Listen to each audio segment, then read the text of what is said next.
Hello there, and welcome to Sweet Child of Time. I'm your host, Steve Barnes. Today we're recapping season 3 of Dark. We're on episode 7 now. If you look at the German translation of the show, this episode is titled In Between Time, but the Netflix, for whatever reason, their American title says Between the Times. So we'll argue about which is correct with my co host, who is your host of one of my stories. She's right here. She's Lindsay Dunn. Ahoy there, Lindsay. Ahoy there, Steve. I'm ready to argue about words. That's the first thing when you sent me your draft of the recap. I was like, oh, she went with the English title, not the German translation title, eh?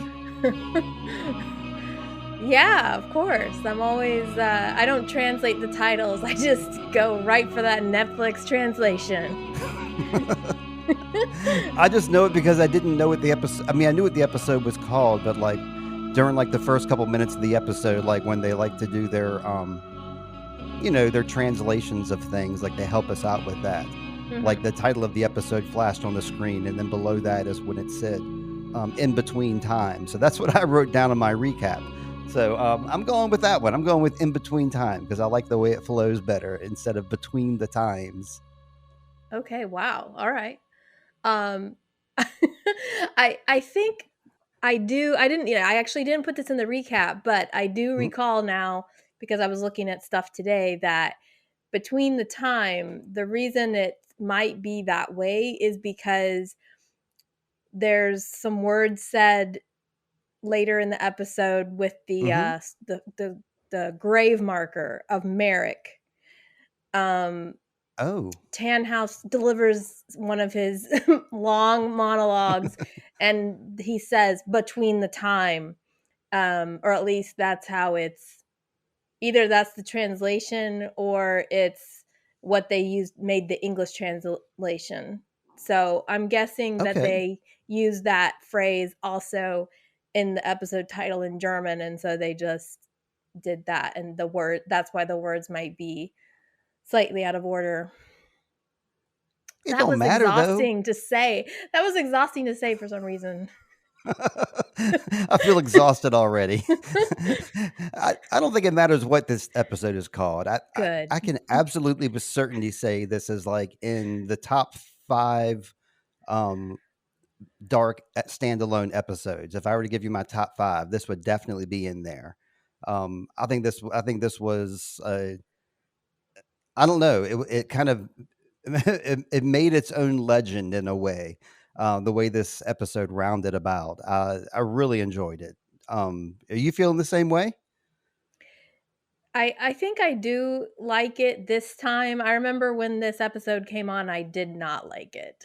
Oh, okay. Just because there's so much information packed in, and again, a lot of it gets kind of repetitive, like some of the things Claudia says and some of the things that Adam says, and it feels just kind of like everybody's sort of trying to do the same thing and they're saying the same speech to other people, and then you're kind of like, oh yeah, okay, we're gonna just keep up with the nod and repeat the cycle, and it's just kind of like after a while you're like, wait, that person is saying exactly what this other person was saying, but they're supposedly on different sides, and so it just gets confusing, and also trying to balance like which world is everybody from, and that was a lot to track. So I think there's just so much in this episode that it felt overwhelming at the time, and I just wanted to get to the finale. but but there's a lot of information in this, like that is important to the show and understanding everything. I always think like I always hear about the next to last episode of any season or series as like the penultimate episode, because that's when a lot of the the rise in action will happen. I think in this episode, I think the reason I liked it so much at first watch and then again at second and third and fourth watch is because I really enjoyed the ending of this episode because it gives you a lot of nostalgia for like the past seasons. And then I really like the beginning of this episode with the little fun, science lab video that we get to watch. So Mhm. I think, like, like with good comedy, they say, you start with your best joke and you start with your second best joke and you end with your best joke, and everything in between, you just kind of build off those two things. So I think this episode really does a good job of starting strong and ending strong. I wanted to say about we were talking earlier about what shows we've been watching this week. And I'm happy to report that I have watched Murder at the End of the World, which a lot of people have been looking forward to this show, myself included, because this is like a Britt Marling production. Like she wrote and she didn't direct it, I believe, but she wrote it and she co-starred in this show, and she also wrote, directed, and starred in the OA. That's something that Tash and I like bonded on because she really loved the OA as well. Me too, of course. Um, the show was kind of I didn't love it. I'm sad to report that I did not love it overall. But what I did like a lot, we were talking about Ben Frost, is they used some dark music in this show, and Hmm. some things that we would hear in dark, just as like setup music and suspense music in the background. They used a lot throughout this series, so it kind of felt like I was watching dark in that respect. But it was not Ben Frost's music; it was like some other composer that they used. I can't tell you who it was because I don't know. But again, I was looking for Ben Frost, looking at comparisons to Dark, again with this show. If you like the structure of Dark where it has a music montage at the end, this show Murder at the End of the World also follows that same structure with the great music at the end. Yeah, I what haven't have you heard been of the watching, Lindsay? Well, I've been watching The Crown, season 2 sorry, season 6, the second part. You told me you did watch that, Steve? That you've I watched The haven't seen Crown? season 6 yet, Okay. but I've watched That everything up to it.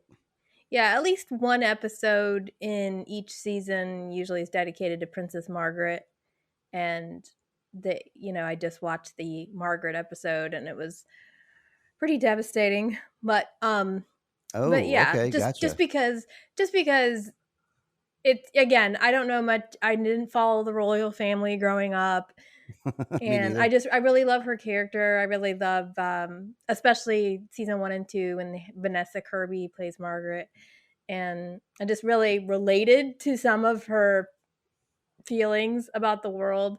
And so seeing her, she has an episode. It's her final episode. It's the final season.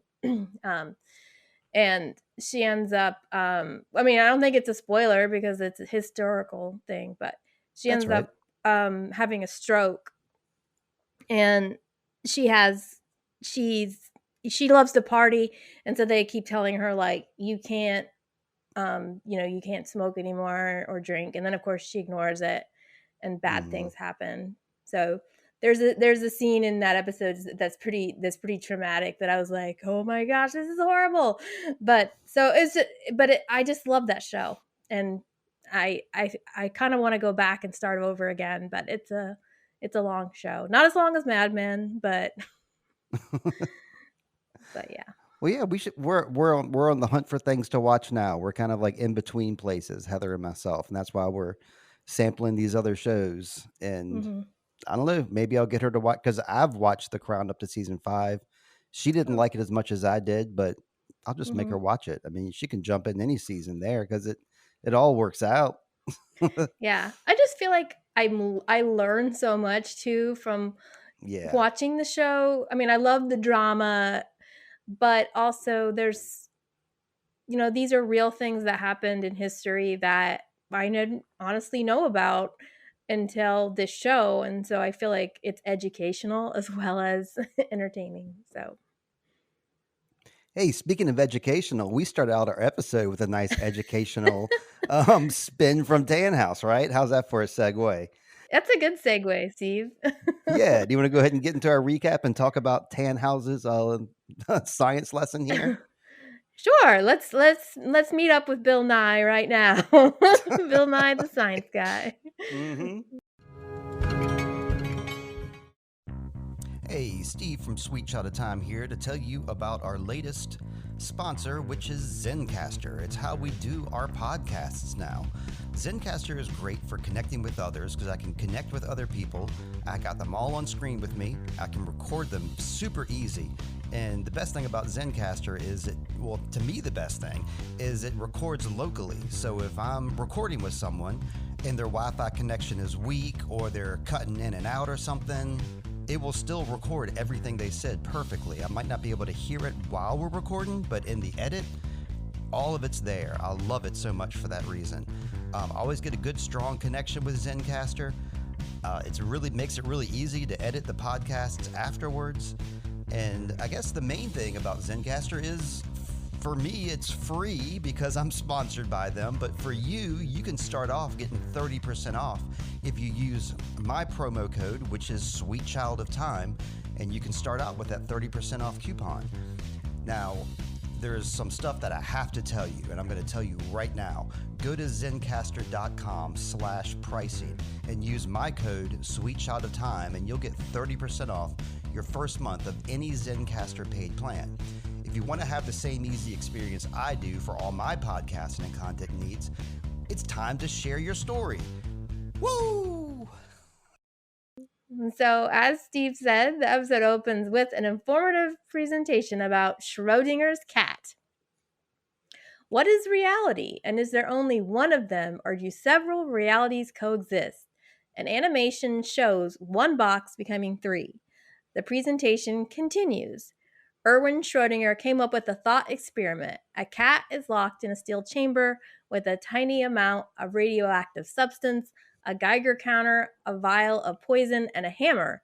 As soon as the radioactive atom decays inside the steel chamber, the Geiger counter releases the hammer, which smashes the vial of poison.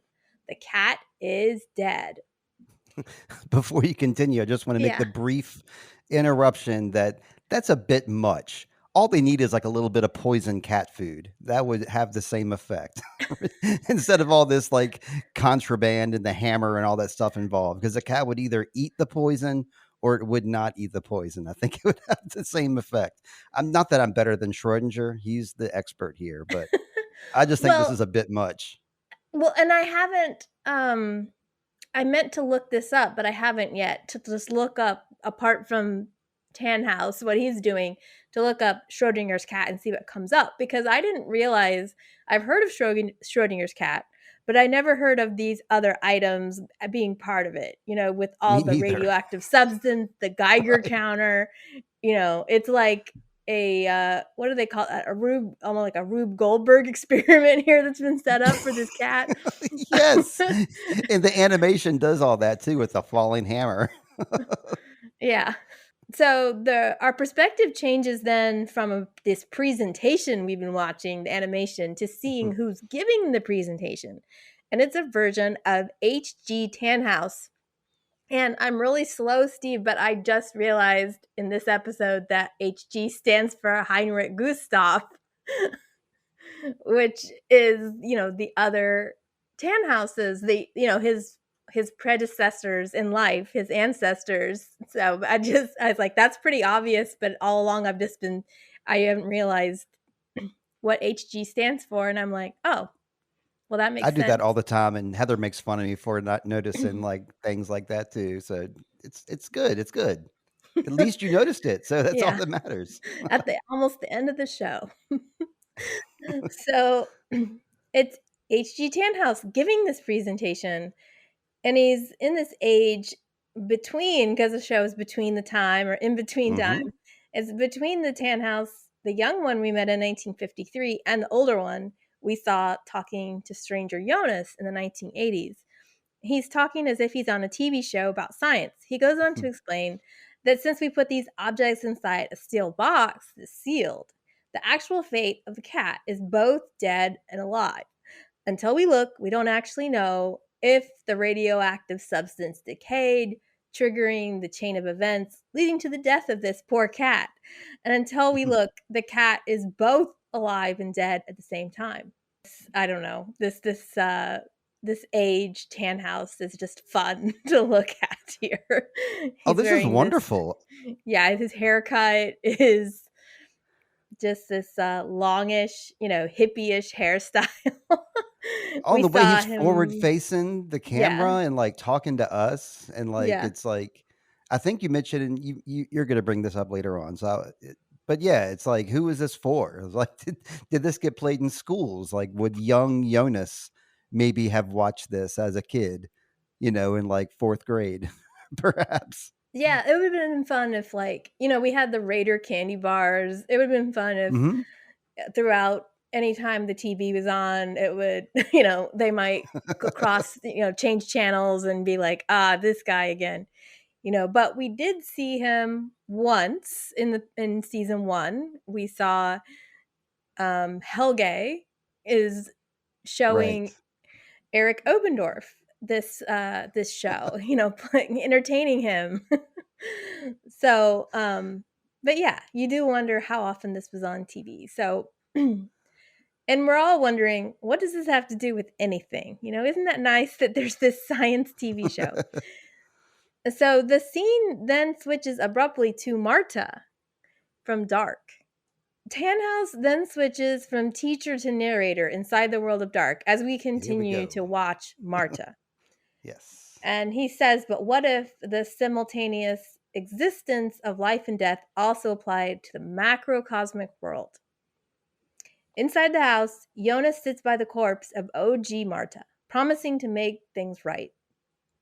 Tannhaus then posits a world where instead of the cat either being alive or dead, there are two realities, and the cat is both alive and dead, even Yes. though the box is now opened or the contents of the box are revealed. Could two Mhm. different realities potentially exist side by side? And by doing so, allow the cat to simultaneously exist in both states, dead and alive? And if so, how many different realities could exist side by side? Yeah, they only showed, like, 3 little TV sets, so I'm just gonna go with 3 for Hmm. now. I don't wanna blow our minds too much yet. Yeah. Well, Tannhaus is always like, theorizing and saying all these different things, but what we've seen is that, we've seen a version of these events happening before. So, we get the first two replays of events we've seen before in this episode. Another one comes later. In World 1, Alt Marta stands outside the Conwald house on the day of the apocalypse. The screen splits, but instead of seeing what happens to Jonas, which we saw before, he goes with Marta or escapes into the basement. We see what happens to Marta to cause both states of reality. So in one Right. version, Marta goes inside to save Jonas, and in the other, Marta doesn't go into the house because Bartosz calls her name and stops her. And that's what we see in this version. Nice little cause and effect there. It's like the reason why the split happens is because of Bartosz, our boy, Bartosz! and he's got the hair we love. That you love. We love. Come on. I will never like that haircut. Alright. But I thought it was nice that, it's interesting that we've seen this before from Jonas' perspective, Mhm. and now it's Marta's perspective. Because of course, there are two parties involved in that exchange, and now we see there's actually three. Bartosz, Jonas, and Marta. So it's actually three, even though we thought it was Yep. just two. So in this version, Bartosz says, "You can't go in there.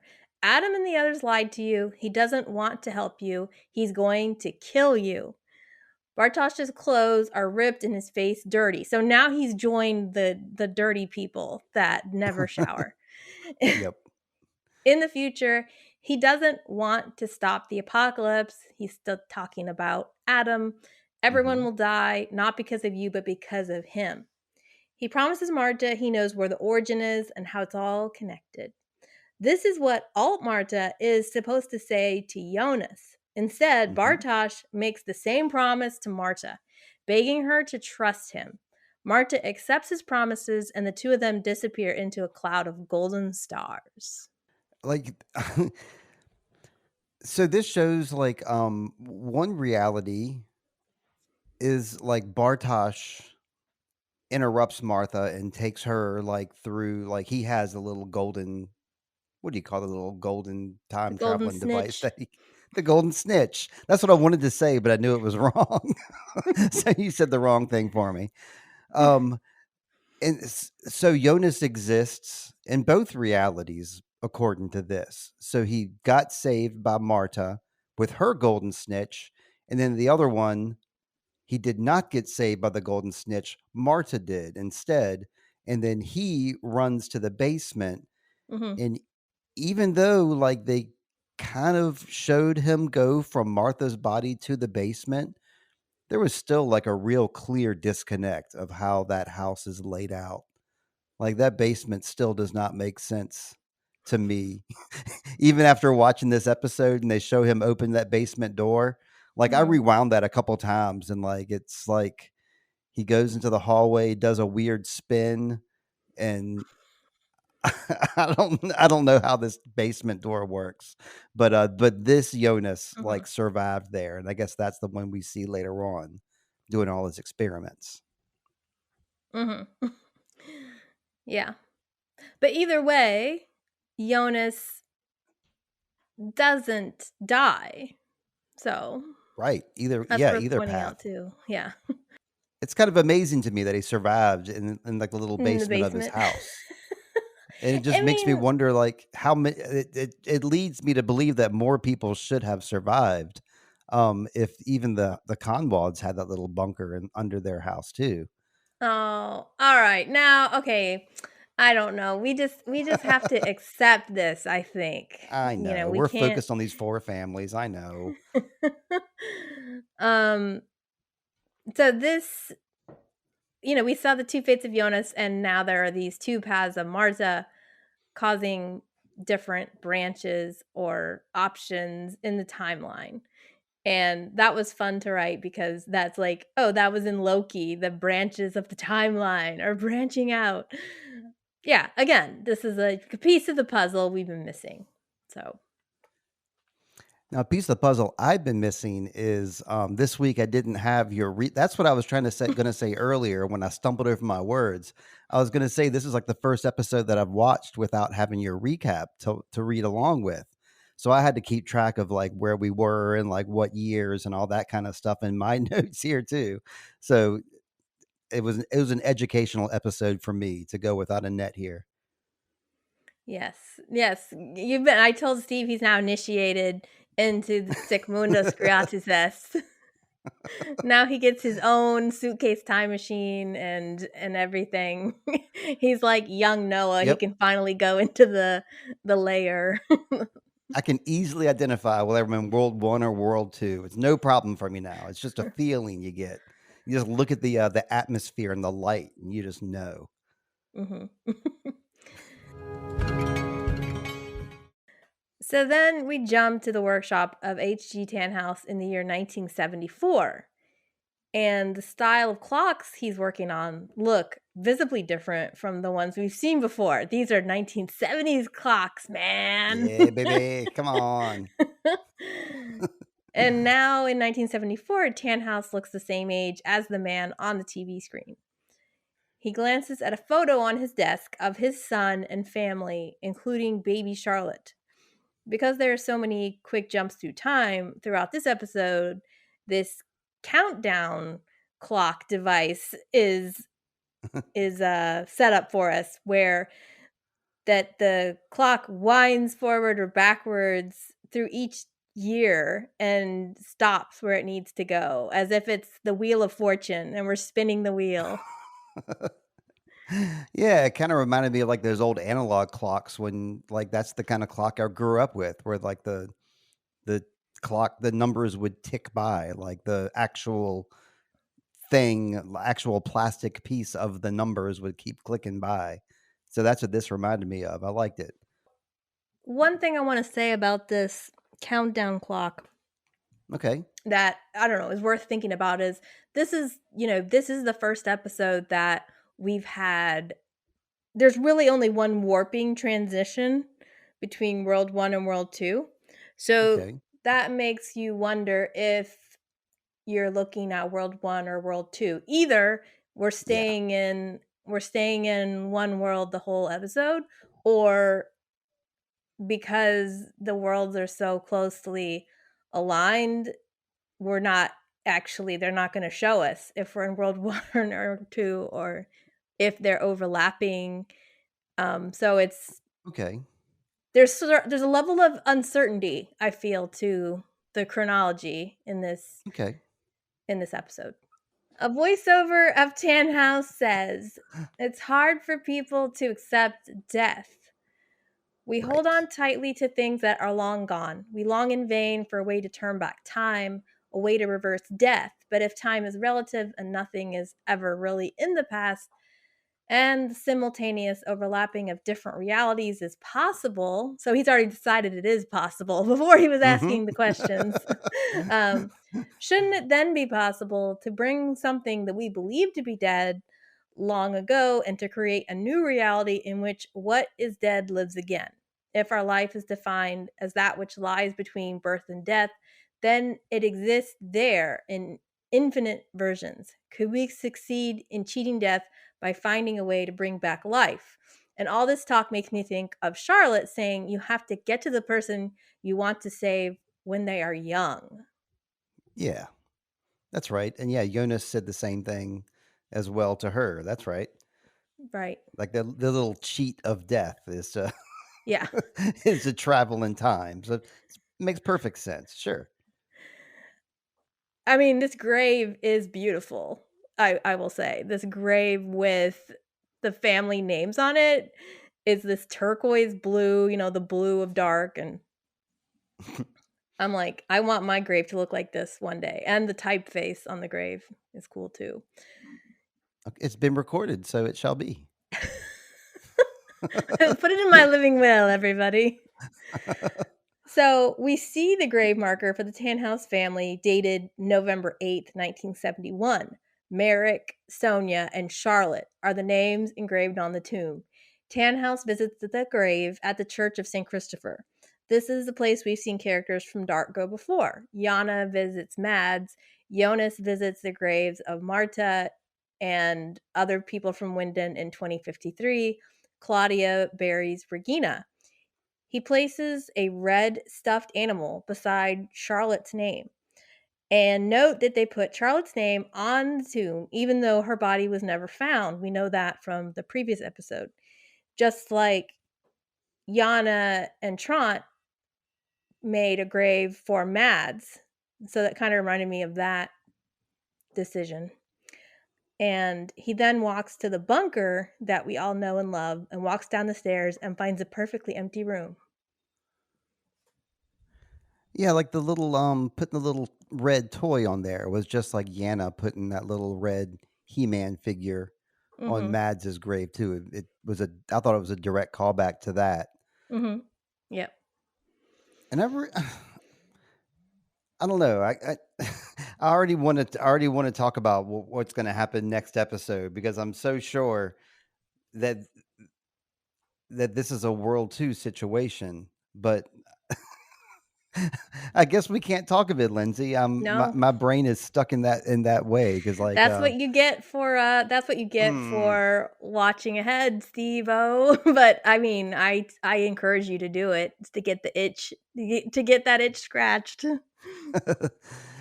also what Tannhaus is saying there, he's not saying the exact same thing that Einstein said in the first episode of Dark. I just went and rewatched episode 1 of Dark recently. And yeah, the Einstein quote is the exact correlation of this, talking about how, there is no beginning and there is no end. So, Hmm. that theme has, perpetrated throughout the show. So, but all this talk does seem to make it, it's clear that Tannhaus is hinting at this wanting to bring people back from the dead, and we know his family is dead. So There's kind of a lot of hints about what it is he's trying to do right now. Right. Okay. So, fun fact, users on Reddit like Elisabris-91 and Brinoimatos have Hmm. gotten much joy out of pointing out the similarities in the names of Tannhouse's loved ones to the names Jonas and Marta. Sonia and Jonas are anagrams, and Marta is the first parts of Merrick Tannhouse put together. Mare Tan, Marta. Hmm. And Marta and Jonas' love causes an apocalypse, just like Merrick and Sonia die together in a car crash. Yeah, that is neat. Reddit is great for these comparisons. I mean, they, I've gotten so much information out of people like this that point out cool stuff that you wouldn't have thought of. It takes a hive mind. Mhm. Okay, so in 2021, we enter the cave to find teen Noah and Elizabeth hard at work lifting stones, trying to clear the passage that was blocked by the explosion at the power plant. I guess these two are now joined at the hip since the death of Peter, and they Yep. finally reach the door to the Sick Mundus tunnel. I mean, congrats. That's what they're reaching for. So they got that. Good job, kids. And they're just kids here.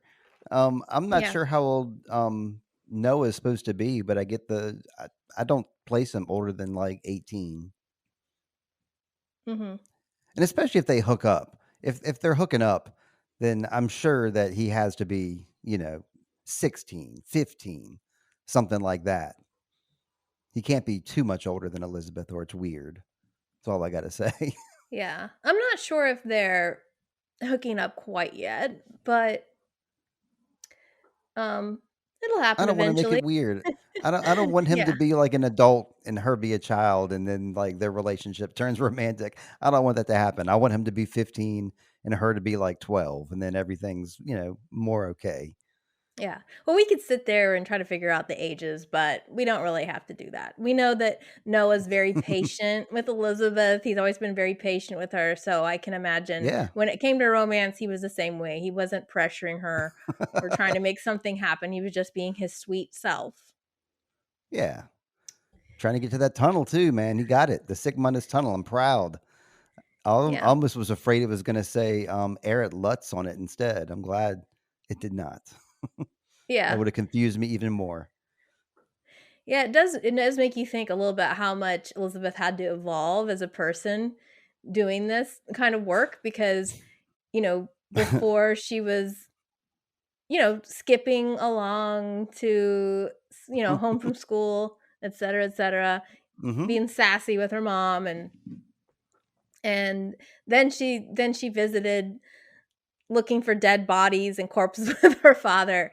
And now she's Mhm. like doing grunt work, lifting heavy stones and Yeah. seeming pretty, she's not shying away from doing hard work.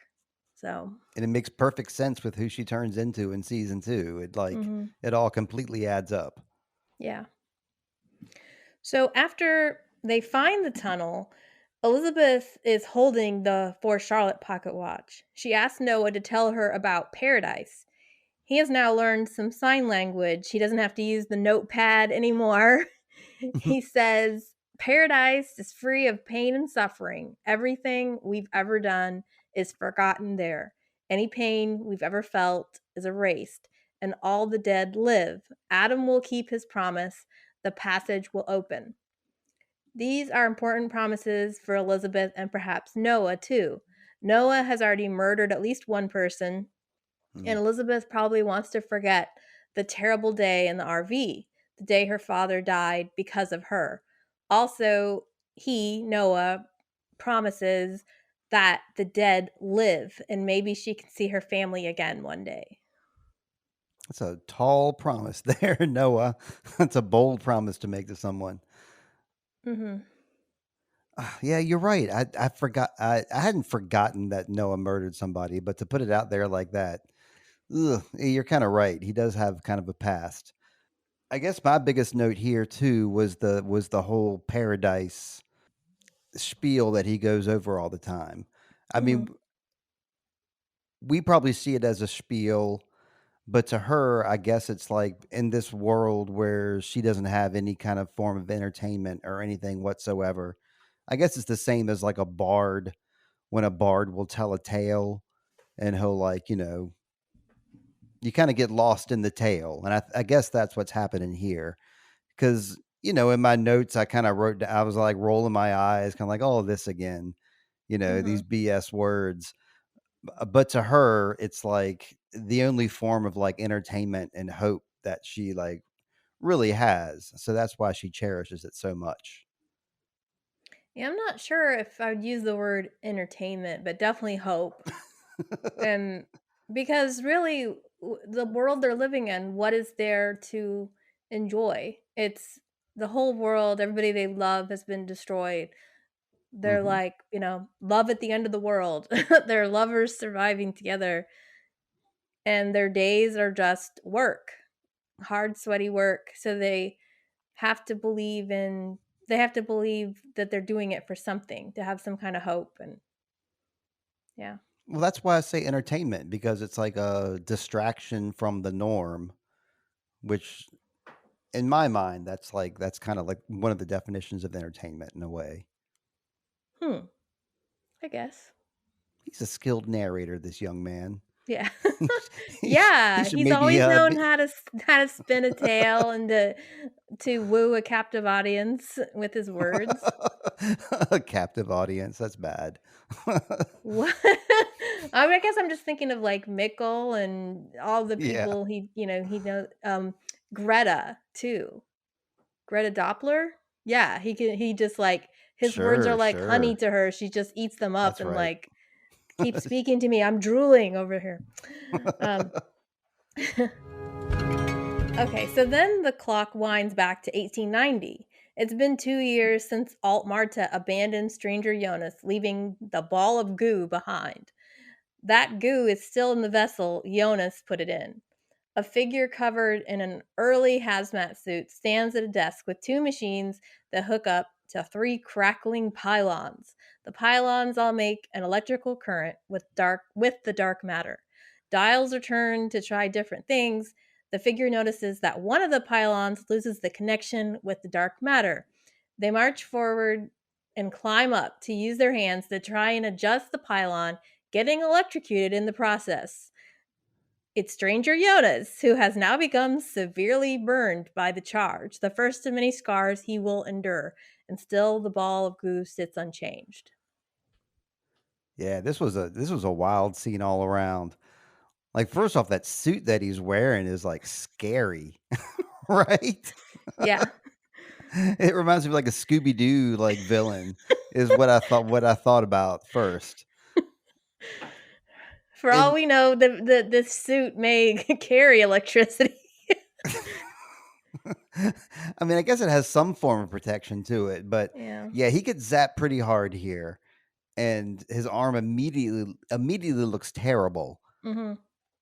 And it's almost like later on we're led to believe that he gets scarred up from time traveling so much. Right. But I don't think that's the case. I mean, No. my head canon is that he was too close to radiation while he was building this thing, and that's what screwed him up.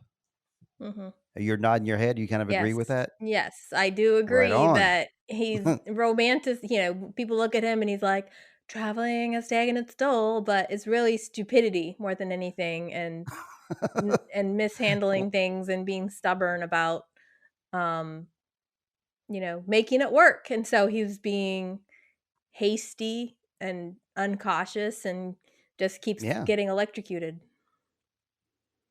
Yep. And you called out like the really nice floors a couple episodes back. I couldn't Yeah. help but notice how beautiful those hardwood floors are, like the Mhm. horizontal cut to them. Yeah, whoever's doing that work is doing a great job. Yeah, I mean, this flooring is worthy of, like, a ballroom. It's like parquet Yeah, flooring, so you could ice skate across it. It's so shiny. it's probably what they rented out. In actuality, they probably rented out some nice big old ballroom to build this crap in. Oh, but I did find out, like in this episode, I don't know if we're gonna get to it later or not, but where they're working at Tannhouse's factory. It's a capacitor and insulation factory. Did you catch on to that this episode? No. Because there's a big sign out front. There's always the tan house sign, but Mhm. like painted in big letters on the side of the building is like the word capacitors and then the word insulators. So, he builds stuff for machinery. So that's his front, I suppose. And that's why he has all these weird parts that he can mess around with. Mhm. Okay, so the stranger goes to his room and finds Bartosz waiting for him. Mm. Bartosz is aggravated that his promise for a way out and to stop the apocalypse is no closer to being fulfilled, and it's been 2 years. Jonas knows it will work because he saw it work when he was younger. Bartosz isn't buying it. He doesn't believe Jonas really wants to go back or stop the apocalypse. Stranger Jonas grudgingly admits he's right, although he doesn't use those words. Instead, he admits that his focus has changed from stopping the apocalypse to discovering the origin and destroying it, calling that paradise. Bartosz scoffs at this idea of paradise. He just wants out. Can't blame him. I mean, I'd be aggravated if I was Bartosh too. 2 years of this. I mean, even though we know it takes much longer than 2 years in the grand scheme of things. Hmm. Yeah, he's and he's being fed a bunch of crap along the way, and now it's different crap than he was told before, and he still doesn't buy it. Yeah. I stand with Bartosh. Well, why don't you leave, Bartosz? Why don't you leave? That's what he does. Goes for a walk in the rain for whatever reason, right? Yeah, so the camera then pans over rainy Winden, still in 1890. The girl from the future is wearing the dress Alt Marta wore, the one that she stole from her at gunpoint and said, "Get undressed." Yeah. She quickly covers her hazmat suit with brush and branches. Bartosz grouchily walks in the woods. Perhaps he was on his way out of Winden. He hears a noise behind a tree. There he finds the girl from the future. She introduces herself as Celia, which means blind one. Hmm. They shake hands. This may be the same tree that Alexander buried his things near when he appeared in the 1980s. Okay, when I first saw this scene in the series, I felt happy that Bartosz had a new lady friend. Now I see that this is an insidious move on Adam's part, or Stranger Jonas's part. He sent Right. Celia back deliberately to keep Bartosz occupied and connected to that time. They purposefully had Celia wear Marta's clothes, knowing that Bartosz is attracted to Marta. Celia also has dark hair, just like Marta did, and she was sent as a plant and a copy of Marta. I didn't want to steal any of that from you, so I wanted to give you full cred because I didn't write any of that down in my notes. My mind didn't go there. So that's a good point, and I think that even Silja probably doesn't realize that either, that she's being used as a distraction. Um, it makes perfect sense. It's like keeping a prisoner happy by giving him a little job to do. Well, in this case, the job is to fall in love, so it's not too terrible. Mm-hmm. Um, uh, Yeah. she hides her hazmat suit under like a dead Christmas tree. That's what that thing was. I thought that cracked me up for some reason. And yeah, the handshake. It was a very, very lovely, meet cute handshake. I wrote down, I'd shake hands with Silja. I mentioned Alexander, but I was also thinking somebody else appeared and buried their suit underneath a bunch of stuff. That person being Jonas, when he came to Mm, 1921, that's right. he came in a suit and um, he shoved everything under a big pile of stuff and then ended up meeting those two guys who thought he was a soldier. Right. So again, it's like is with the geography, this could be the same tree, which is cool. Yep. Like everybody Yeah. buries stuff under this tree, and then Elizabeth had buried her photos. Apocalypse Elizabeth had buried her photos also in a pile somewhere out in the woods. So it makes you wonder if it's all the same location. It has to be because Bo and Yeah. Yantia are just that smart. I just want to think about that more because I think you're right because the we talked about this that episode season 2 episode 1 when Jonas came back. He time traveled to the 1800s and he hid his suit there. hmm And we were like, why did he, end up there? And one of us was like, oh, I think that's like where the power plant used to be. And so like he Mm, time traveled in the exact same spot, just a different year. yeah. And so Sildra was sent through Yeah. from the power plant as well. So that makes Yes. perfect sense that she would have came into the exact same spot that Jonas came through. So I'm just helping you prove your point. I Yeah. agree. No, that's awesome. Now agree with So, me that it's yeah. World 2 that Tannhaus is in the bunker. Go for it. I'm not taking the bait on that, but I Ah. do. So you said, you wanted to give me credit for my paragraph. So when Mhm. you saw this episode, were you like, oh, this is adorable. I love this for Bartosh? Was that kind of, Yes. yeah. Yeah, I mean, I'm that's I'm a how I simple felt. man. I mean, I felt the same way the first time I saw it too. I was like, "Oh, good," like he's always so friend zoned, and now he gets somebody to be with. But I think by the end of this episode, we'll all see it wasn't a happily ever after for anybody. Although Mm, I mean, they I bet the did, ti they did have a nice, they lived together as husband and wife yes. for many years. Yeah, for at least 10 years because I think Hannah was, well, maybe 8. I'm guessing Hannah was like the young Hannah was 8 at that one pivotal scene. So yeah, they did hmm have some time together. I give them that. I mean, it's not all for naught. I mean, yeah, I felt really good about that. And reading what you wrote that like he was placed there, she was placed there to like placate him. I'm like, okay, yeah. I, the wool has been like lifted from my eyes and I see it now for what it is. Even though it is cute and their feelings are their feelings, it was, a calculated move. Yeah. But he's basically the way the camera shoots it. Bartosh is just smitten like a kitten from the moment he sees her. Hmm. So, Oh, his eyes get all wide and lovey. Yeah. hmm so we then wind forward to 2023. Teen Jonas and Hey, Claudia. What? Oh, I was yeah, that's excited. now, isn't it? 2023. I mean, it's Man, the future's not looking bright. no, it's not. But it's always Okay. exciting when you see a show about time travel and they show like your year.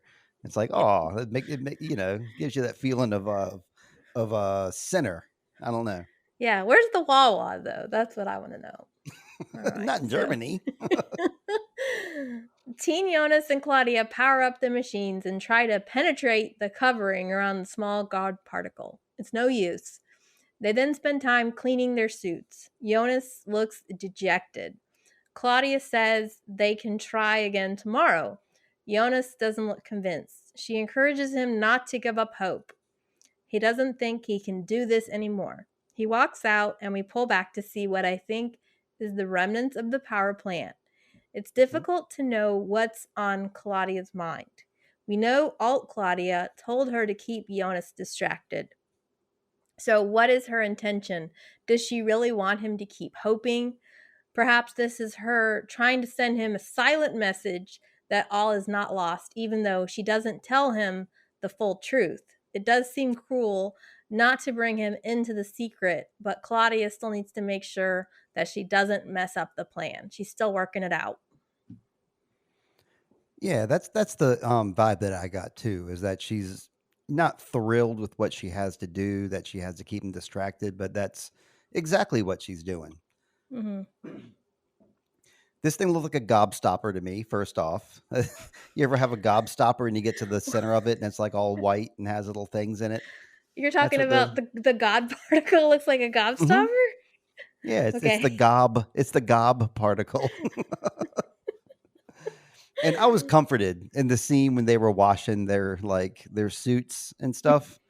because I work in like water and wastewater, mostly water, but I have worked in wastewater. And when you do that, you have to do the exact same thing, like wear like suits like this, and then clean them off afterwards with your coworkers. And I saw the forklift in the background, and I'm a forklift instructor, so I felt very comforted with this whole scene, despite what was happening.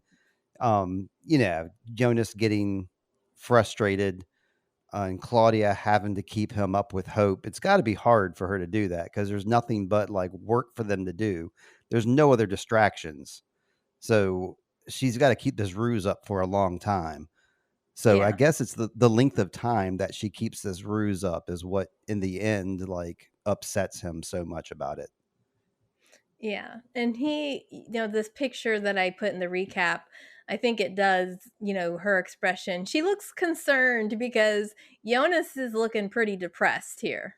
Oh yeah. And, that's just proven as we continue here.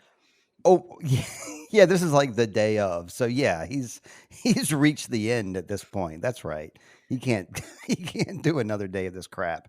And I like the way in this episode they've done a great job of like making all the characters look like who they're going to become. So like Mhm. here we're seeing like Louis Hoffman, is that his last name? He's Mhm. like really like looking like Stranger Jonas more and more. And then when Stranger Jonas, of course, shaves his beard later, he looks more like young Jonas. In between Mhm. time, it's good stuff. Yeah. That's why I love this episode. Yeah. So Jonas does what he always does when things look grim. He goes home, looking as much like the stranger as we've ever seen him. He looks at the spot where Marta died. He goes upstairs and enters the room in which his father hung himself. He fashions a noose and gets ready to follow suit. And in this moment, I feel Bo and Yantia are giving a voice to how we might feel as viewers seeing all of this death and tragedy time and time again. Seeing Jonas take this step lets us know just how dire he feels about the state of his future. Just then, Teen Noah comes into the room, beckoned by some thread of time to this spot at this moment. He grabs his knife and begins to saw furiously at the rope. Jonas falls to the ground, gasping for air. But once he sees Noah, he moves away as quickly as possible, and Teen Noah tosses back just as much hatred in his eyes.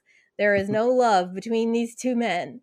They met once back in 1921 and never saw each other again. Hmm.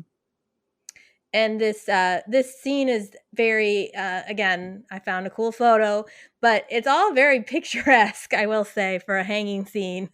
The tree branch has through the Yes. broken window, and without you knowing it's a tree branch, at first it kind of looks like little butterflies are floating around Jonas's head. But Yeah, it this almost reminded me of like Hope in a way, like with the tree coming through like what's been broken. Yeah. It's like I think that's intentional too because Noah comes through and saves him this scene. Um Yeah. in a really weird way, he like saves him then immediately gets mad at him, which that was my biggest takeaway from this is that like, you can tell that Noah's not thrilled with Jonas even though he just saved his life. Yeah, neither one of them are that like yeah, neither one of them are excited to see each other at all. Jonas accuses Noah of following him. Noah says, "You promised me something. Adam promised me something. You said the apocalypse must happen so that we can be saved, so that all of us will be saved. You can't die." Noah may mean literally or figuratively. Like, you can't die, you're not allowed to, or you actually can't die. Double meaning there. Yeah, I took it as a second way, but yeah, I can see that. So he hands Jonas a gun. Jonas fires it at his own head 5 times. Noah then grabs the gun and shoots the wall.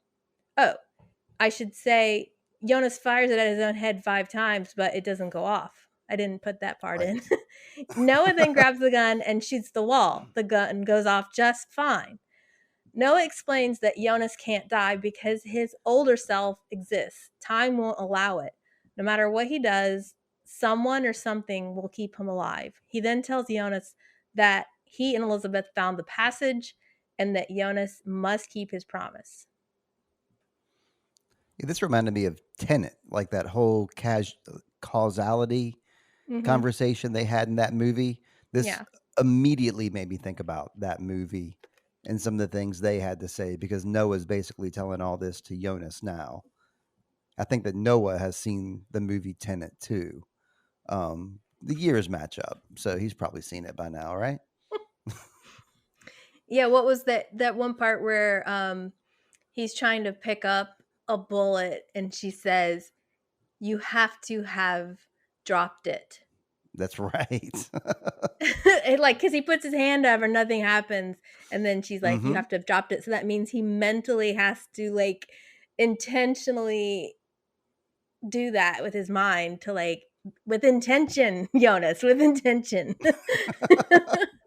Don't give him any ideas. Okay, so much to say here. This is a wild bit of storytelling, and there's a treasure trove of theories waiting on Reddit or elsewhere speculating about the truth. Just like Stranger Jonas needed Bartosz to keep going, Teen Noah needs Jonas to live another day. Perhaps his words are correct, and the gun will not go off since Jonas cannot die. But I read at least one theory where a person speculated that Noah handed him a gun knowing there was only one bullet, that there was space for 6 bullets, but only one bullet in the last chamber. Thus, it seemed like Jonas could not kill himself. I mean, okay. I don't see anything to support that theory whatsoever. But I mean, if a person wants to think that, I can't stop him from thinking that. I disagree with that completely. Um, because how would he even known that Jonas wouldn't have pulled it a sixth time, like that? Mm. And plus, there's just nothing that I've seen that would support that theory whatsoever. Um, but okay. I mean, I agree. I agree with with I mean, like I said, I'm a simple person. I believe what Noah tells me, and I agree with what Noah said that Jonas can't die even if he wanted to.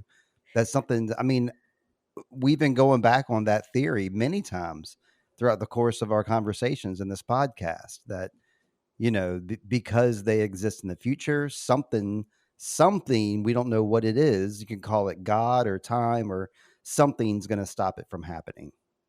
Hmm. Yeah, I'm not saying I agree with that theory either, but when I saw it, I was like, well, that's very interesting. That's at least something interesting I hadn't considered.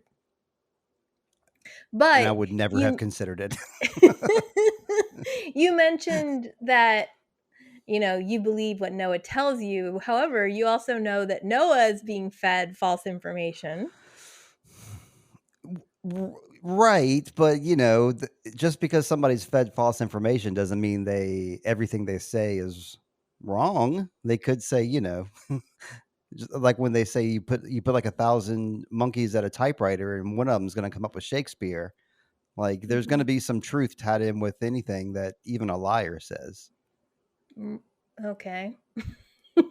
A stopwatch is right twice. Okay. Yeah, that too.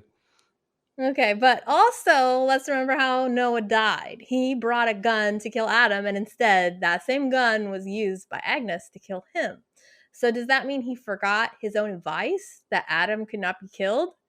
Did he forget this moment in their relationship? Either way, it's a sick form of justice. Something did stop Jonas. That something was Noah. If Mm. he killed himself, Jonas would not become Adam, a person whom Noah tried to kill.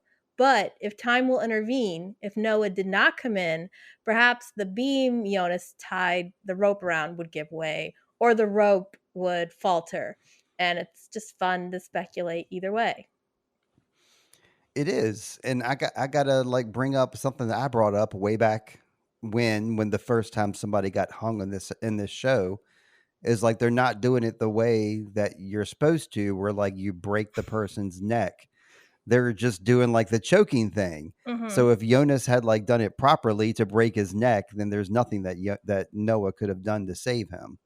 Mm. So it's all in this bad technique that they have that, that has been You did you helping. forgot to read Hanging for Dummies and But yeah, I agree with what you just said too. Like the support would have given way.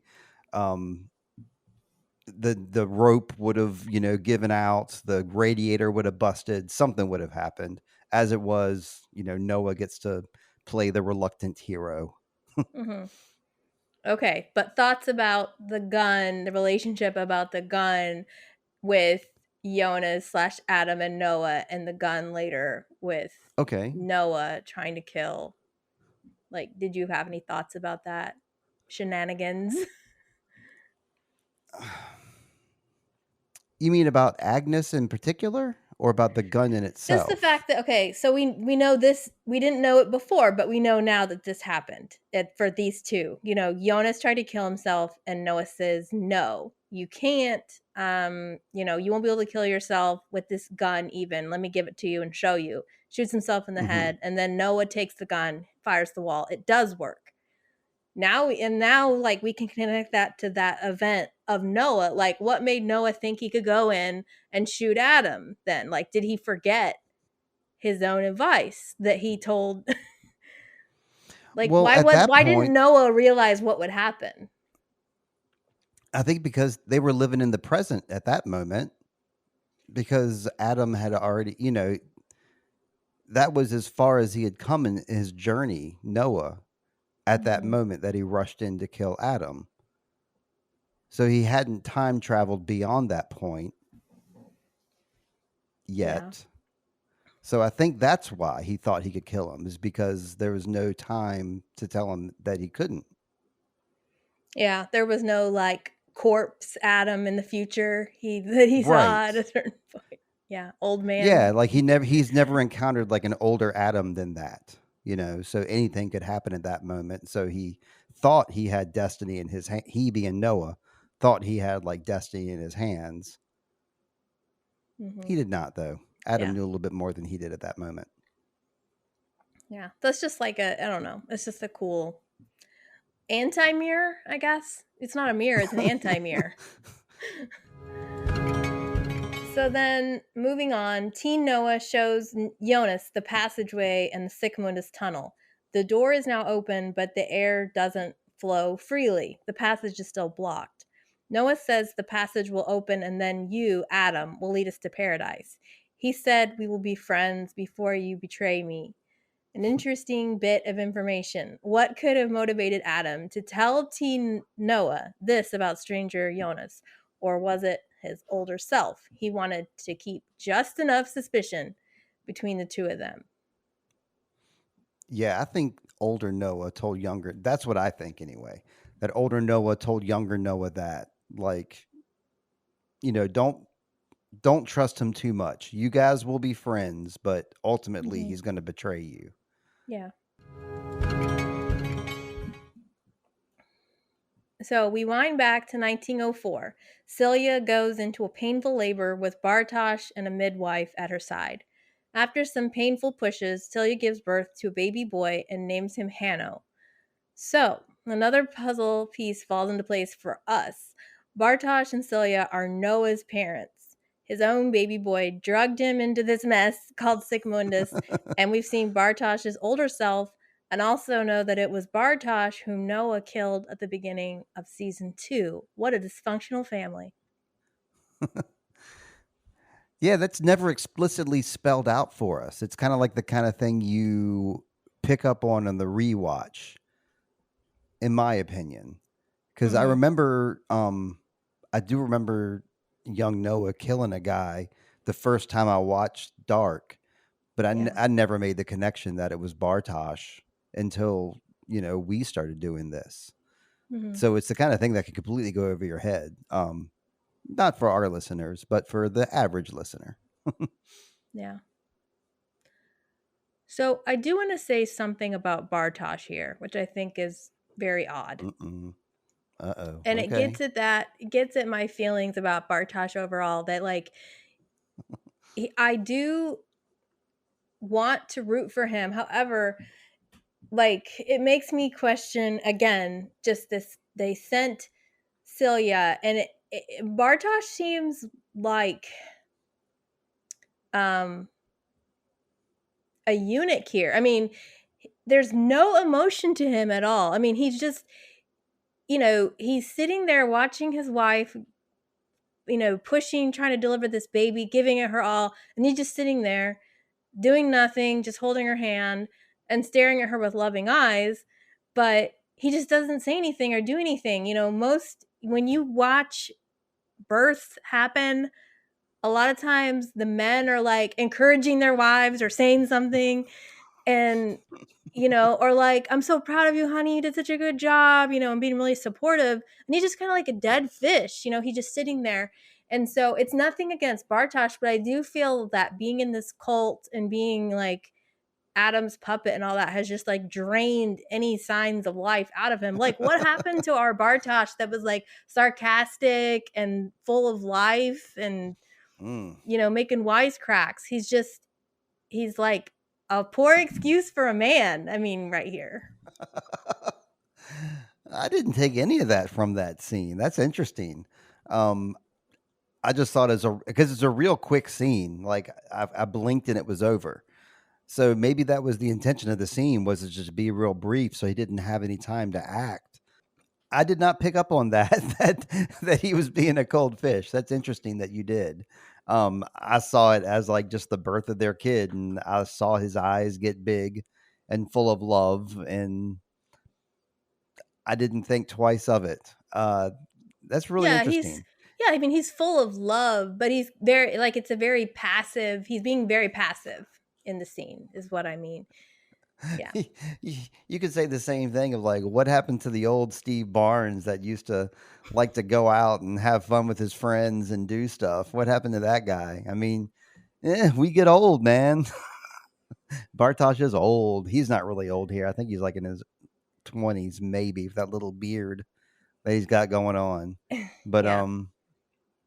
yeah, yeah, he hasn't had a great time in his life so far.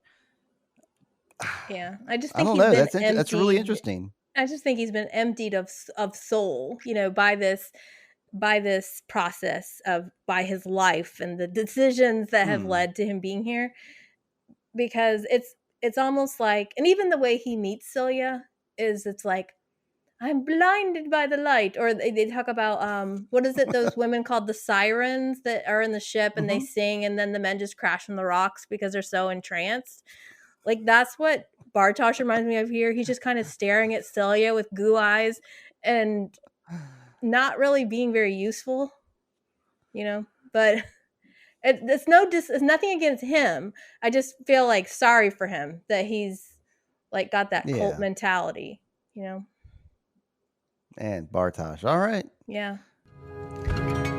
Okay. Another sad sack. Our So, next scene has yes. another sad sack too, right? Yeah, we wind then to 1974.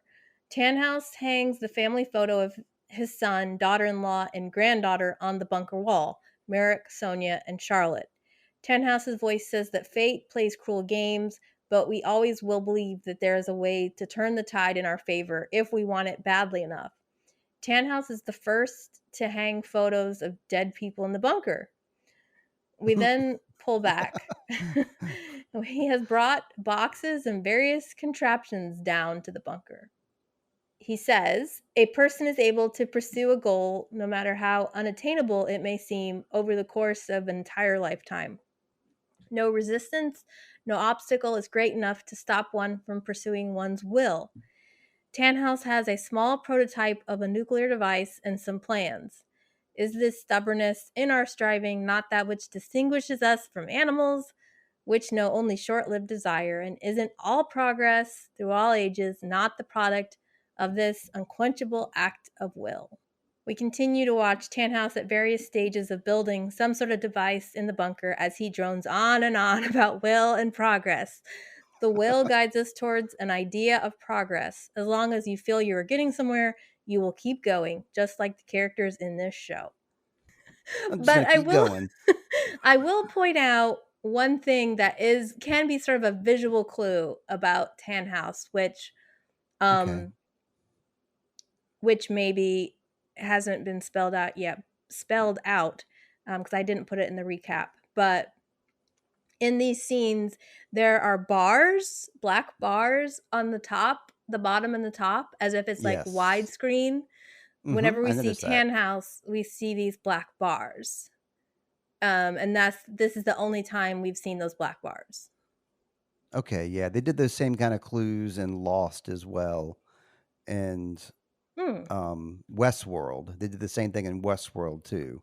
They did some time traveling in that show. They didn't tell you they were time traveling, but the TV, definition got different when you were in different worlds. So upon a rewatch, you can see it, but as you're watching it at the time, you did not notice it. So, yeah, I did notice that too, but I didn't make note of it. So, Mhm. But it is interesting, that we're in the bunker and he's building this device, and of course, the bunker is where we saw, like, the time travel chairs. yeah, So, this is where they put together complicated machinery it makes or perfect at sense. the power plant Yeah. where Jonas and Claudia are. So, okay, we then wind to 2040 and the ruins of the power plant. In the middle of the room, the small glowing remnant hangs in the air. Now, middle aged Noah, Stranger Jonas, and Claudia are wearing yellow hazmat suits. They don't have those old crummy ones from the 1890s anymore. They're all there pushing buttons and pulling levers, trying to get the small sphere to evolve in some way. They allow electricity to penetrate the sphere, and one lightning bolt actually makes contact. The glowing orb begins to cloud over as a small black spot covers the globe, forming what looks like the unstable God particle. The group looks at each other, although no one seems too excited or impressed at this change. They can't Right. do much with an unstable God particle. It seems like they are looking at each other's reactions, which hints at distrust. And we see this time when these three people worked as a team. Yeah, I felt 2 ways about that. It was cool seeing them working together as a team, and Mm. then, just like you said, I was like, "Why are they not excited about this?" It's like they're so close. It's like it was the Gobstopper core. Now it actually looks like the God particle, so they should be getting psyched, but they're Yeah. not. They just looked even more pissed than before. Yeah, you would think they would be like, hey, something happened for once. But they're just like side eyeing each other. Oh, yeah, I think Noah starts talking about that. I think in your next paragraph, he starts Yeah. telling us what he feels. So Stranger Jonas and Noah warm themselves by a fire. Stranger Jonas asks why Noah thinks that their efforts aren't working. Noah suggests Claudia doesn't want it to work. He wonders why Jonas trusts her. Stranger Jonas asks Noah why he trusted Adam when he lied. There is no paradise. Jonas promises he won't become Adam and assures Noah that the portal will work because he's seen it in the future. He still believes he can change the course of events. His older self failed, but he won't. Stranger Jonas may mean Adam, but he may also mean the stranger Jonas that he met when he was a teen. Mhm. And he claims to have changed the components in the passage. Noah interrogates this claim. Noah is onto something here, as Alt Claudia talked about the positive feedback loop between Jonas and Claudia. Jonas Mhm. believes he changed the components because Claudia told him he would. And Noah also says that Claudia also disappears for days. Noah remembers that Claudia said not everything that's here belongs here and ponders what she meant by that. Yeah, I guess we that makes a lot of sense that they don't belong there, and it also makes sense that she's going away for days. Like, we as the audience understand that she's probably talking to the other Claudia, or she's probably talking to Eva, or going to Eva's world, or doing something in the past to make things happen, right? Mhm. So it's okay with us that she's being gone for days, but to them, it's awfully suspicious. Right. And guess that's why Noah looks so pissed about the God particle, because he's like, she's stopping this from happening somehow. I don't know how, but she's screwing us over. Yeah, and she is. She absolutely is. He's right. Yeah, he Noah's is right. got some sort of instinct about these kinds of things. But what do you mean when you said not everything that's here belongs here? What do you think that Claudia meant by that? Like Jonas, for example, doesn't belong in Eva's world. He doesn't exist in there, so he doesn't belong. You don't think there's anything here? Because I was like, it could be Elizabeth. It could be, I don't know.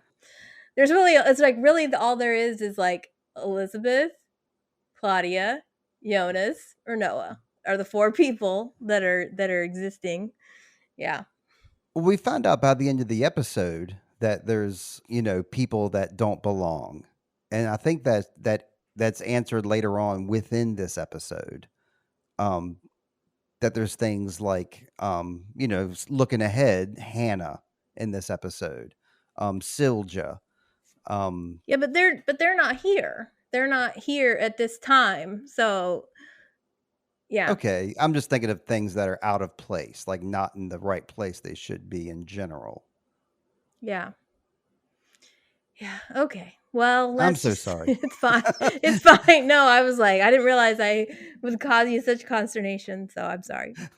So just then, Elizabeth comes out pregnant, and she gestures for Noah to come inside.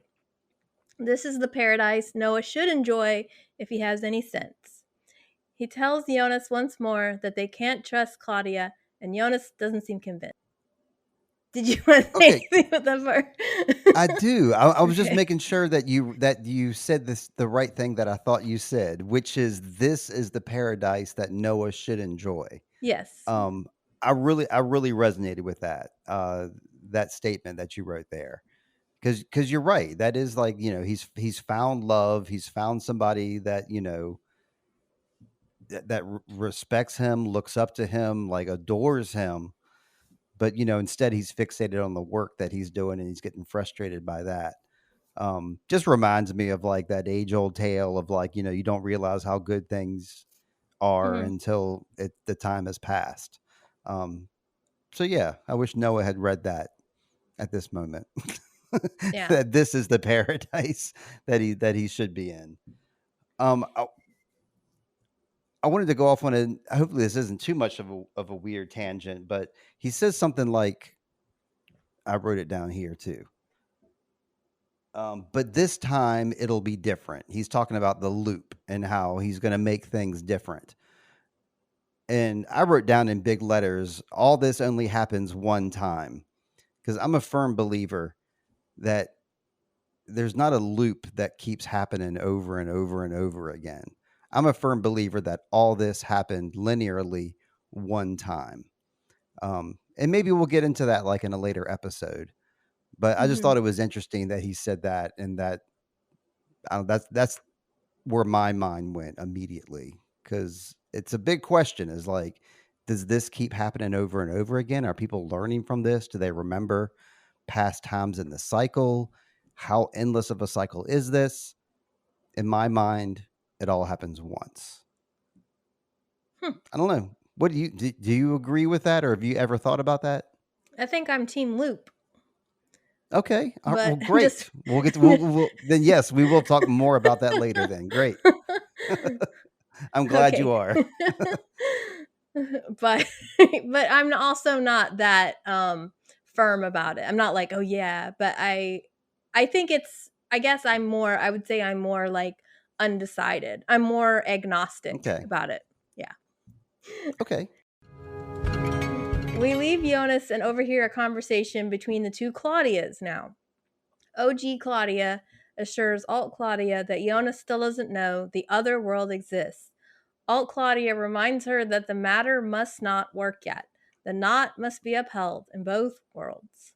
Alt Claudia is just about ready to exit with her golden globe or golden snitch when OG Claudia stops her. She wonders if Eva actually knows everything that will happen. She wonders if Alt Claudia has met her. At first, I think she means Eva, but she is speaking of her older self. Alt Claudia has never met older Claudia. Yeah, I thought she was talking about Eva too. Hmm. But that makes perfect sense as well because that kind of ties in with like the next few actions Yeah. that happen here. It's an important question.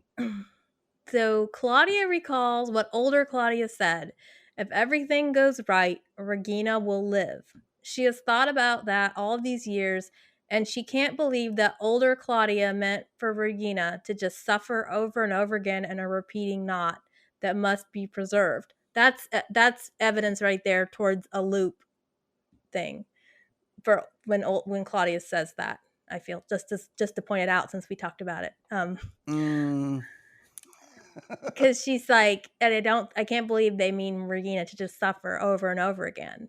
So Alt Claudia has no words. With that, OG Claudia takes a pistol out of her pocket and aims the weapon straight at Alt Claudia's head. She says there must be a way to untie the knot without destroying all life in it. A way for Regina to live, really live. I think neither at Eva nor Adam knows that path, but I'll find it in my world or yours. In meiner Welt. I wish I could speak German better. Okay, and with that, OG Claudia shoots Alt Claudia. yeah, that's wild. It's like, is that part of the loop too? Is that a calculated move or uh, that Yeah. threw me aback? That really threw me aback. This whole scene here. It's like she committed suicide in a way. Hmm. Yeah. OG Claudia becomes the first person to break the chain. Claudia Mm. does not take orders from others. Byrne told her if she wants something, then take it. She also realizes that since Alt Claudia never met an older Claudia, that she doesn't make it. Like in life. Oh. I think that's like where Claudia's brain comes in. Only Claudia could have figured that out. She's like, "Well, have you Mm-hmm. met her? Have you met an older Claudia?" And she says, "No, I haven't." And then she's like, "She must not make it. She must not make it in the world. So I'm supposed to shoot her." And she does it. I mean, it's I mean, that's some wild stretches of logic, but I agree with you. I mean, that makes a lot of sense to me because yeah, at first I thought that she meant Eva, mhm, and yeah, that is a very important question to ask. Have you met her? yeah. Well, and again, even though I've watched the show, seen it before, and you have too, but I didn't register that until writing this recap because even though she Right. said she meant older Claudia, I was like, well, she must mean Eva because she's wondering, have you met her? If Hmm. you haven't met her, if you haven't met Eva, maybe I can take your place easily, and she won't know because we haven't actually met. I don't know. But now older Claudia, or sorry, OG Claudia now has ultimate power between both worlds. She is the Claudia, and That's she right. has the golden snitch. It's like she's the unknown. It's like she made herself as the unknown, like a link between two worlds that kind of Hmm. straddles both of them now. Yeah. I feel like we owe this scene more stuff, but I don't know if I have anything else to say. Well, this is all about Regina will live, Yeah. and that both Claudias at this point have seen Regina not live. Yeah. So that's like their clear motivation is they want her to live. And yeah, I hope that comes to fruition. Doesn't seem like it's going to, but that's what she's fighting for. I mean, she's still kind of fighting for, just like you were saying before, like how that the only way to cheat death is to cheat time. Hmm. So that seems like that's what Claudia's main motivation is. She just, again, and it's like before, the other Claudia, the alt Claudia, was the one that was saying, you just keep things going until I can figure out how to fix this. but now this Claudia has like taken power from that Claudia. Yeah. So, And and now it she's gonna use the power. yeah, and it's impressive because if you think about everybody else in the show who's been like sort of following orders, you know, Jonas has Mhm. followed the orders of Adam, and then Eva, Bartosz has followed the orders of Eva, Marta's following the order. So like all these people are doing what they hope is the right thing. And Claudia's the only one that's like, nope, not gonna do it. So it's pretty impressive. Yeah, forging her own path. So we warp to World 2, the Air Lux lair. OG Claudia now enters Air Lux dressed as Alt Claudia. There she meets Eva with dark hair. She's older than Stranger Marta and younger than Eva. So again, between the time. Mhm. Eva looks as if she's expecting someone else along with who she thinks is Alt Claudia. She thought maybe the other Claudia would come with this time too. OG Claudia must think of an answer. Noah was watching too closely for her to come. Saying nothing else, Eva walks to her desk and rolls up the plans for the time machine, the ones that the unknown stole. She gives them to the fake Alt Claudia. Alt Claudia is to give the plans to OG Claudia, who must then give them to Tannhaus. Eva seems hesitant to give up the plans without making sure that the Claudias understand that everything must happen again. The tension mounts as we wonder if Eva will realize she's talking to the wrong Claudia. Yeah, I was wondering that the entire time. If Eva knew about Claudia doing this, if it's something that she knew about ahead of time, if she recognized something about her that knew that it wasn't her. I was thinking that the entire time, like, oh, Eva knows. Eva knows. Mhm. I don't even know if we know the answer to that yet. I don't think we do. But in my mind, it seems like Eva knows, and Eva knows what's up with Claudia here. Um, what do you think? I think she was suspicious for one reason or another, but I don't think ultimately she um she did. But although you can say, well, it doesn't really matter because I No. was like, well, what would have been different if she had given the plans to Alt Claudia? The only difference is Alt Claudia gives them to Claudia, then Claudia gives them to Tannhaus. So the Claudia Yeah. still filled the plan that Eva had. Yeah. Luckily enough. Um, yeah, it's a bizarre one. Um, And it's bizarre too that, like, they love just to stare at their paintings, and, like, after Claudia leaves, Eva goes right back to the painting. It's like, "Yep, still burnt." It's like, there's nothing even there to look at. Well, since it was dark-haired Eva, you're thinking it's gonna be the middle-aged Marta, and then no, it's the older Marta slash Eva, but she's not quite as old as that, so that she still has her dark hair. So Yeah, she's got her stranger Martha haircut still, yeah, which is what I liked. I love those little transitions. In so we between time. we then wind In to between nine. Eva. Sorry. We that's fine. We then wind to 1910. A woman with a slash across her face lies across a bed. Blood covers her nightgown and stomach area and all down her legs. The innkeeper named Erna has her arm around the young boy named Hanno, the first child of Bartosz and Celia. She encourages him to be strong for himself and his father. Celia has died, giving birth to her second child, a girl named Agnes. Bartosz rushes into the room to find his wife dead. He says her name. Erna tells him that they did everything they could, and the look on Bartosz's face speaks volumes. He must have heard Agnes's name from Noah, and now the pieces have all snapped into place in his mind. His son is Noah, the man who recruited him. He was uneasy when Celia named the baby Hanno, but now he can't deny the truth of his son's identity. And now he's snapped awake. Now he knows what's up. You said he was all dead before. He has He a little like more Bart life now.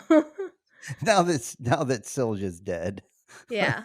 That's a shame. This is the bad scene, and it's like it again. Once again, it's like even at this young age, Noah just seems like he's like wiser than his father, and like more mature and stoic than his father is. Because this little young kid that plays little Noah sure holds his shit together pretty good, and I think He that's really does. I think it's supposed to like show you that Noah's kind of like the adult of the relationship, like That's he kinda led, but wild, but yeah. it still isn't revealed to the audience at this point. But I think everybody has already figured it out by now, like that Hannah was Noah, right? Mhm. Because they kind Well, of make a big deal the of it, the actual, like, solid yes happens a little later in this episode, right? but I feel like based on Bartosh's facial expression, because he has this look on his face like, Oh yeah, "Oh, what?" So, it's like Bartosh and even in the first birth, when Hannah was first born, he gets a weird look on his face where he kinda stares at the baby like, "Huh?" But this time he's like bulgy eyes, looks at Agnes, right. then looks at Hannah like, "Oh, no." So it's, S- yeah. I kind of got the gist that he realized at that point that Hannah was actually Noah. Like that's when it's Yes. clicked to Bartosh. Mhm. Like before it did not. And with the Agnes, it was a real reveal. But then of course in the show they also do the same reveal for everybody when Noah walks into the bar later. It's kind of like the George R. R. Martin has like his 3-step reveal with all of his stuff where he like real subtle clues, and then he'll do something like this that like kind of confirms it, but not so much so. And then the last one, it's like completely obvious. He Mhm. does that with a lot of his reveals and his writings. And Yeah. I get the feeling that's what they're doing here because, yeah, even the first time watching this through, um, when I watched it, I caught on pretty quickly that Hanno was Noah backwards. Like when they named the baby Hanno a couple episodes, or was that this episode or was it the episode It before? was this episode. It was this episode, yeah. So long ago. It was an hour and 41 minutes ago. But, yeah, even the first time I saw this, I knew what was happening just based on the town, just based on a lot of, like, context clues. Mhm. But do we still don't see how she got that scar across her face that matches, like, the Martha scar. We see little baby Silja later, and she's got the scar on her face too. I don't remember if Mhm. that's revealed in episode 8 or not. But yeah, she's got the same scar that Martha does.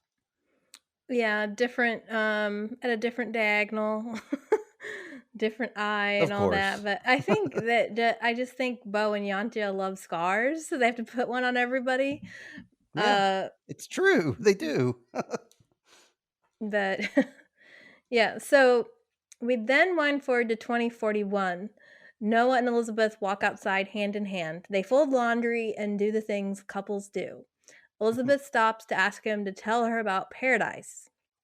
It's a conversation they have had many times before, but Noah seems to have lost his conviction somewhere along the way. He looks weary and he Mhm. recites his speech. Paradise is free of pain and suffering. Everything we've ever done is forgotten there. The passage will open and then we will be there. You, me, and Charlotte. And they hold each other tightly. Elizabeth seems to believe it. Even if he doesn't, she's really into it. Yeah. Yeah. You mentioned something. One of the things you said earlier was that she looks up to him, she adores him. I'm not sure that's true. I think, I'm saying they definitely are like a loyal married couple, but I get the feeling that like I don't know, she needs him. She relies on him for life now. She didn't have her father, so he like protected her, took her in, and raised her. So I'm not sure if it's like, um, and I'm not sure if it's love, like romantic love, as much as like I rely on you for sustenance. It's a little bit of a When he power imbalance. I can Yeah. see that. I just say adore because like when he starts telling her that paradise story, both when she's young and when she's older, she like just kind of gets like this far away lost look in her eyes, like she's totally lost in everything he's saying. Yeah. So that's where that comes from. I guess is that look. Okay. Unbeknownst to the couple, intruders are now watching them. Charlotte and adult Elizabeth, a different, older, one eyed Elizabeth, enter Right. the grounds and the couple's home. There, on a small, cozy bed, lies tiny baby Charlotte. Elizabeth is overwhelmed with emotions as she remembers the pain of losing her daughter. She Hmm. picks up the baby tenderly and presses her face to the infant's warmth. Charlotte has no words, but she does look down and sees the pocket watch, takes it with her. So now we know that Elizabeth and Charlotte are the ones who kidnapped baby Charlotte. And it goes around and around. There's so much to this scene. I like it. I'm gonna let you go on though. The pocket watch goes from Noah, and I'm saying this from when we saw it first.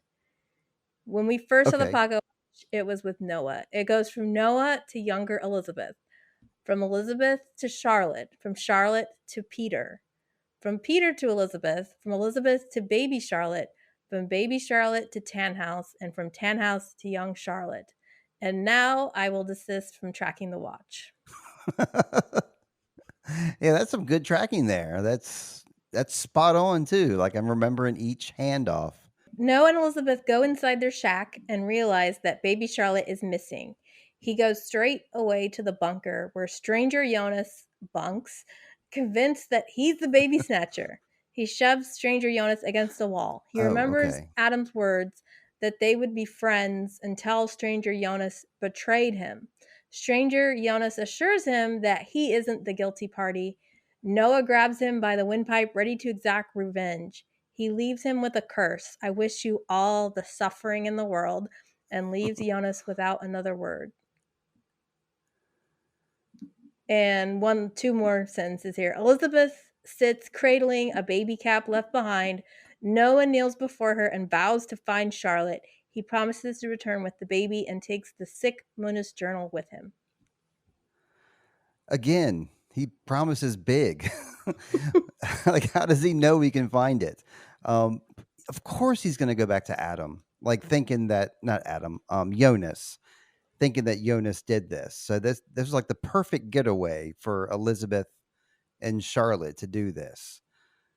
And it's mind blowing too, because like the things that happen here, the significant things that happened is that first, let's see, Elizabeth gets to revisit her baby. Mm-hmm. So she has been through like the trauma of like losing this baby, and now she has to be the person that sees this baby again after all these years, only to kidnap it once again, Mm-hmm. which is completely tragic. That chain of events there. And then Charlotte gets to see herself as a baby, which is something that Mm-hmm. nobody ever gets to see. Yeah. And this provides a distinct origin for both Elizabeth and for Noah. Like we've seen Elizabeth's like origin and like these significant things that have happened to her that have hardened her.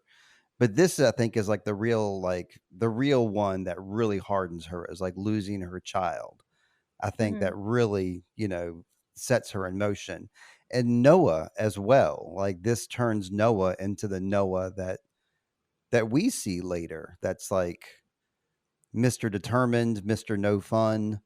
Um like this is the origin of all them. And this is also where Noah starts to hate Jonas. Like he has a legitimate reason for hating Jonas now, for Mm-hmm. believing that he's responsible for this. So I Yeah. just think there's like, I think this is the scene more than any other scene of this show that like really had me popping off with all kinds of like thoughts and just cross connections and just wonderment. Mhm. You know, it's a very emotional scene, of course, when Elizabeth finds baby Charlotte.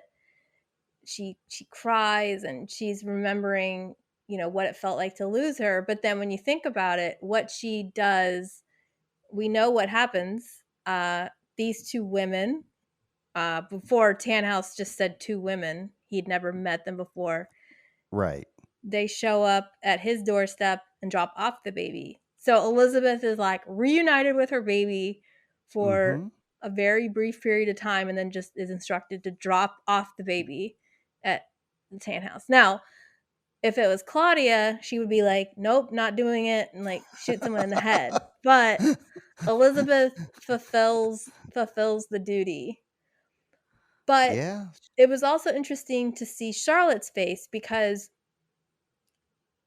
remember that she's had this pain in her life of never knowing who her parents really were, not Oh knowing where she wow. came, not where she, knowing where she came from, and feeling like, because of that, she doesn't know who she is, maybe doesn't feel like she was ever loved. And I couldn't help being a little bit moved for Charlotte here how, to see Elizabeth cry.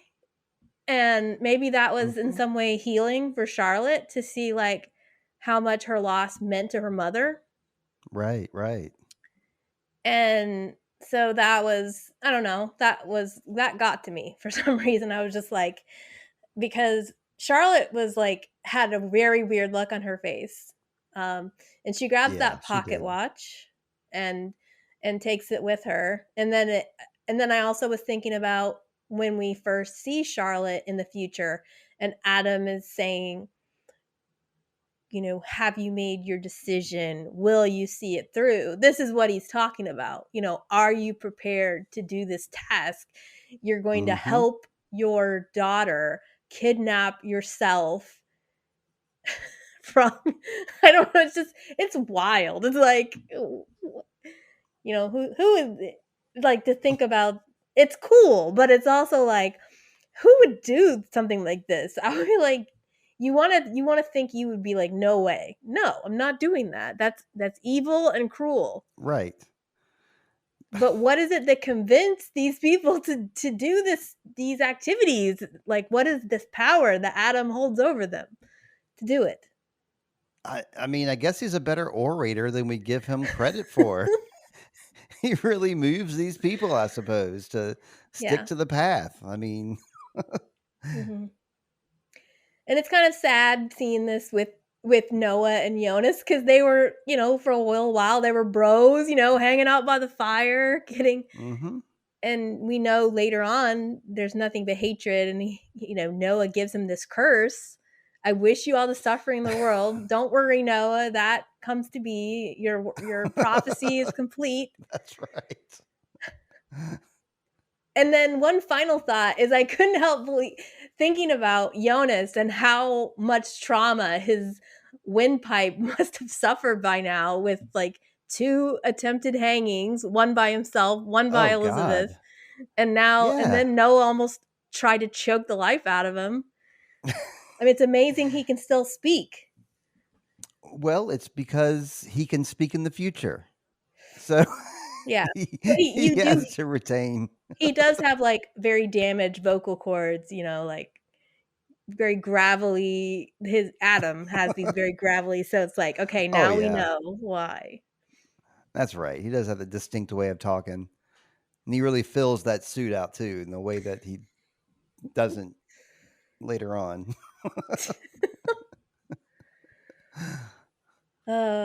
Okay. Voiceover of H.G. Tannhaus. A man can do what he wills, but he cannot will what he wills. So we've heard that before.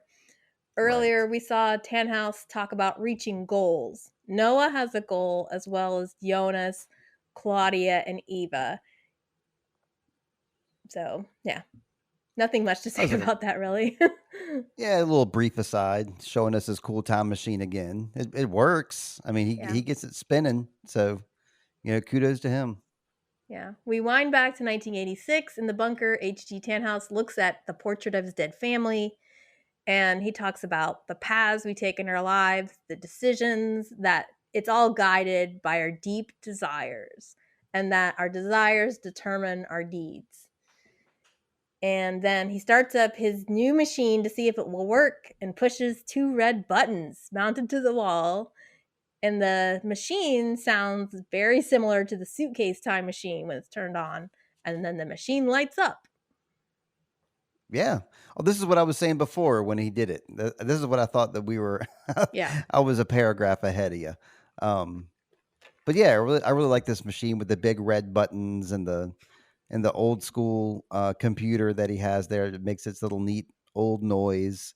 Mm-hmm. Um, I don't know. It all just ties together. I like the stuff. I like the stuff that the show creators use for time machine devices, and they were really creative to like make multiple like time machine devices.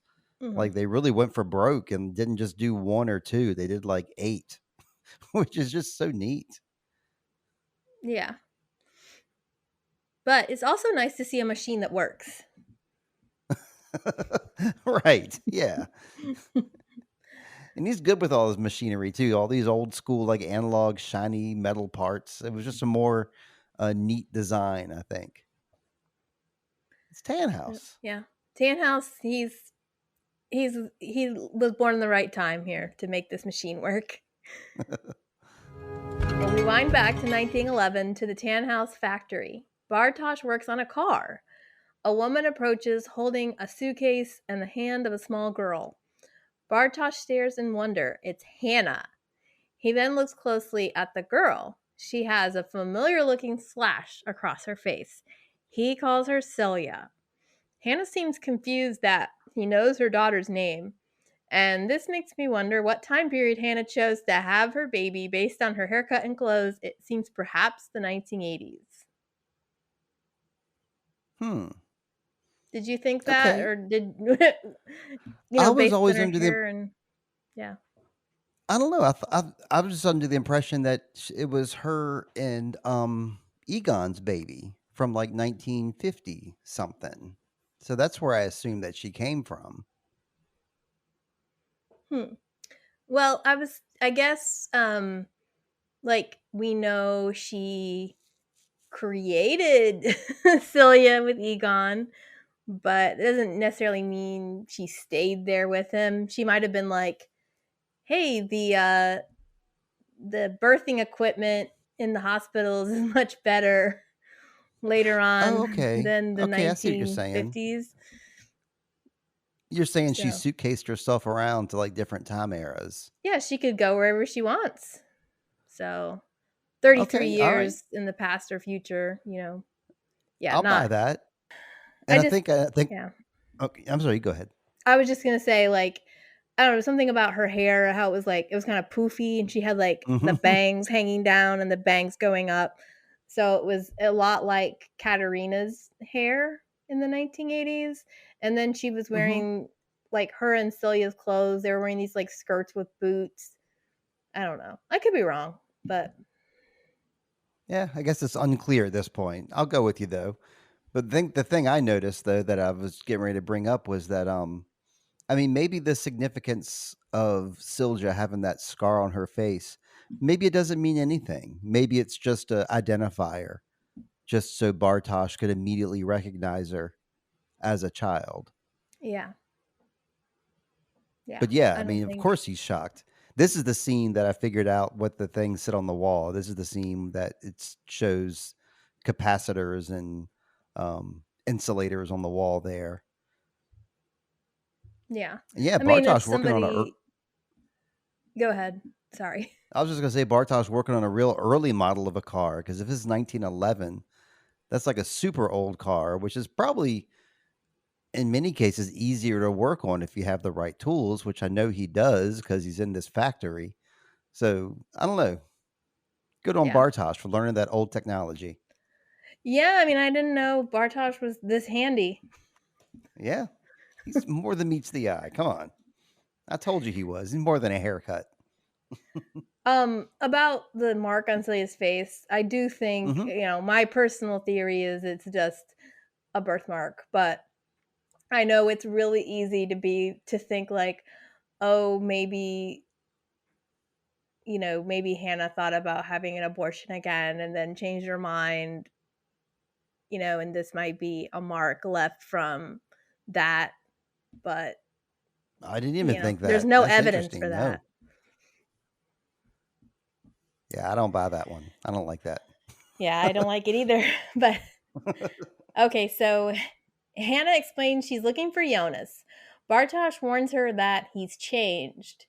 Traveling has left marks on him. We know it's not traveling, but stupid handling of electrical equipment, but okay. Thank you. Yes. Even after his wife died, Bartosz never left Adam's side. Did he keep up hope that Adam would find a way, or did he stay to be near his son? No, wait. What's this now? I was just saying that at this point, Celia's dead and Bartosz is still here.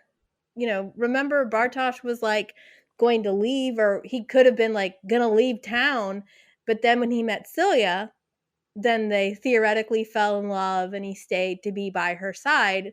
And then they had two kids. And now at this point, Celia is dead. But yet Bartosz is still here. Right. I didn't even make that connection. And he's an adult here. He's not like young Bartosz. He's adult Bartosz. Yeah. Absolutely. Not only that, but he's doing, he's almost like, what's that guy's name? Like Igor, like he does whatever Adam wants. He's like, Right. brings He the is doing his suitcase grunt in work. and he like Yeah. working on the car. Then he just brings in Hannah and Celia, doesn't say anything. And then he says, prepare the chamber for them. And Bartosz takes the suitcase. Again, remember, Yeah. he's just becoming Wow. like a shadow of a man. Okay, here I totally agree with you. And I'm thinking that, yeah, Adam must have some kind of hold over them more than just some kind of like blackmail. He's got some kind of emotional hold over them. Or maybe he's just, stringing them along with like the hope that he can, get his time traveling thing happening again. And he can. That's an excellent point that I didn't even consider. So that's why you threw me through a loop because I didn't even read that in your recap either. This is the first I'm thinking about this. So that's why I kind of stopped the show for a second and like had to debate that because I still Hmm. don't have the answer for you. I still don't. Yeah. What is keeping him there? That's one of our lingering questions. Yeah. It might just be, yeah, I mean, or it might just be like he's given up on any kind like this is where I live now. I mean, there's got to be other places like how would I travel from point A to point B? I don't know, but it just is kind of interesting that he seems to have lost his will to hate Jonas Yeah. slash Adam. Maybe that's it. Like he's lost everything, and so he's just kind of like given up, Hmm. and to be a little Igor, I guess. Wow. Okay. Because he didn't even say like, he comes in here and he doesn't even say like, hey, your mother's here. He just brings them in, doesn't say anything. And Mm-hmm. and especially since he knows this little girl is his future wife. I mean, that could be a little questionable as well, that like, wait a second, you mean if Celia came here, then how did you know you could put two and two together to be like, dang, you sent her as a plant. Like, it's Adam again. It's always Jonas. We Yes. cut to the Sigmund's lair and the fall of the damned painting. Bartosz escorts them inside. Adam has his back to them. Bartosz sits the suitcase down, waiting to see how Jonas Adam will react. He turns, and Hannah can see her now scarred son. She's momentarily speechless, but collects herself enough to introduce Jonas to his half sister, Celia. And Jonas says nothing. Yeah, I think he only says like one thing in this whole scene, and Yeah. it's unsettling looking at him. Very Voldemortish, very like otherworldly, like an alien. Mhm. And like when I said earlier that Adam can really fill the suit out, like he doesn't look good in the suit here. This looks really uncomfortable, and he looks really uncomfortable and just otherworldly. Like I just would kind of like feel like I was was like in another world in like his presence. Mhm. Um and yeah, the way he's acting so stoic and strange. His mom's expecting some sort of reaction and he's giving them absolutely nothing. Mhm. Um talk about a shell of a man. Look at this guy. Yeah, I guess it's catching. He finally asks how she came to find where he was. Hannah seems to be trying to accept this new version of her son. She explains that a few days ago, an old woman named Eva came to see her at her house. She told Hannah where to find Sigmundus, saying that Jonas was looking for her. The mention of Eva makes me wonder if this Hannah is actually Hannah from World 2, rescued by Egon 2, or if this is World 1 Hannah, because we know Hmm. that Eva doesn't really go to World 1. Jonas slash Adam probably spots this right away because as soon as she mentions Eva, as awkward as he already was, as stoic as he Mhm. already was, he becomes even more stoic when as soon as she mentions Eva. Right. Yes. I think cuz that's when he kind of like makes up his mind of what he has to do later. Yeah. Because he really feels like they're in the wrong place. Mhm. And yeah, I didn't even think about the fact that if this was World 1 or World 2 Hannah. I just assumed it was World 1 Hannah, like his actual mom Hannah is was my assumption. I'm still thinking that, but it's interesting to think that it could be the other one. Yeah. Well, obviously, in World 2, Hannah doesn't have a Jonas. So this would be if it was Hannah from World 2, it would be a Hannah Oh, that's purposely lying to well, Jonas. bingo. There you Yeah. go. But either way, he knows she's lying because Eva doesn't go to World 1. She's like Adam. Adam doesn't leave World 1, Eva doesn't leave World 2. Okay. So, somewhere or other it's a suspect. Hannah apologizes for ruining everything between them. She overcomes her repulsion enough to touch his face. He has a tear in his eye, but he could just also have runny eyes. Awkwardly, he removes her hand from his face. At first, I thought he was like touching her hand to like pat it, but then he like, Mhm. no, don't like that. Right. He removes her hand from his face. Hannah registers that he's not happy to see her. Adam orders Bartosz to prepare the chamber for them, an ominous welcome as I've ever heard. Yeah, really. Yeah, this was a real awkward moment, and I was wondering if like his tears were because he was suppressing his feelings or because he was feeling a feeling for his mom Hmm. or because he like kind of knew he was thinking about what was going to happen in these next few scenes. Yeah.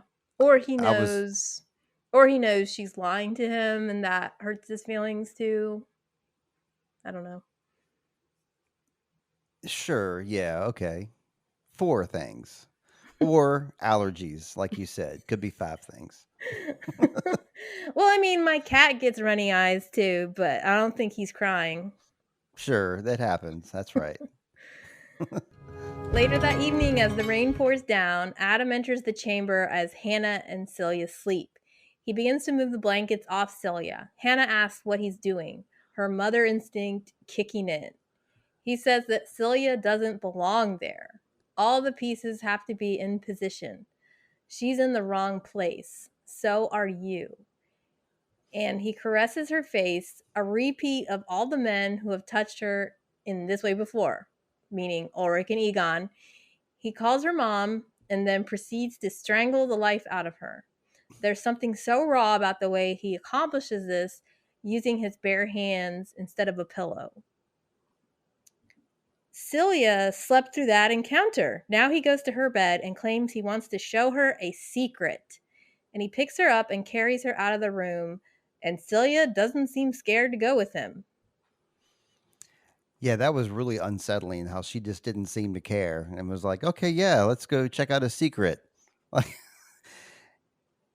Jonas is awful here. This was an awful scene and it was handled awfully, and the way he says that she's in the wrong place, and yeah, there's nothing to like here. Like we don't like Hannah, right? Like we pretty much hate Hannah. But I don't like seeing this scene. Like I it's almost like a Freudian thing. Like they always say like you want to like sleep with your mother and kill your father. Well, here he's like instead killing his mother. Um which I guess now that I think about it is very significant in this show. Hmm. Something about Yeah. killing your mother Hmm. in order for you to live. Yeah. But I can't be on board with mom killing ever. Yeah. Well, we have to remember that the last time we saw Hannah, she was in that clinic and Mhm. met little what was her Her name? name escapes me Helene. too. Helene Helene, there you go. Albers. And she makes kind of a life-changing decision to not have the abortion, Sure. and she's like turning it over a new leaf in her life, Mhm. um, finding her own happiness, not worrying maybe about men anymore. So you could, like, for me, I was like, she seems to genuinely, she's there to like reconnect with her son, Yes. like, so it's possible that she's had an awakening or, it's possible she's gotten shifted off some of her baggage and she's a new healthier Hannah. We never really get to see that because Jonas strangles her. So at this point, I'm not hating Hannah. I'm like, I feel like she wants, she's apologizing to him. Now, could it be another manipulation by Hannah? Sure. But I am usually like, I'm a glass half full type of person. I want to believe that like Hannah was there to like actually reconnect with him and to maybe turn over Mhm. a new leaf, but it's too late for Jonas slash Adam. He doesn't want her here. He also knows he needs Celia in a different time so she can Mhm. seduce Bartosz. So Mm-mm. you laugh, but I'm being serious. I know that sucks. I'm laughing um, because it sucks. It's uncomfortable. yeah. But there was, even if, yeah, it's just like, okay, now where is he taking Celia to? That's the other creepy part about it. Yeah, I wondered that too. I guess he was going to show her the time machine or something, or I saw that you had a different theory that somebody supposited, and I don't agree with that theory at all because there's nothing to support that theory. Um, Hmm. but yeah, I wondered that too. He was going to show her something, which in my mind it could only be the time machine. And Yeah, this is maybe one of two scenes in the whole movie I really hate and I wish they were left out. So the other one is the Elizabeth, the almost rape of Elizabeth.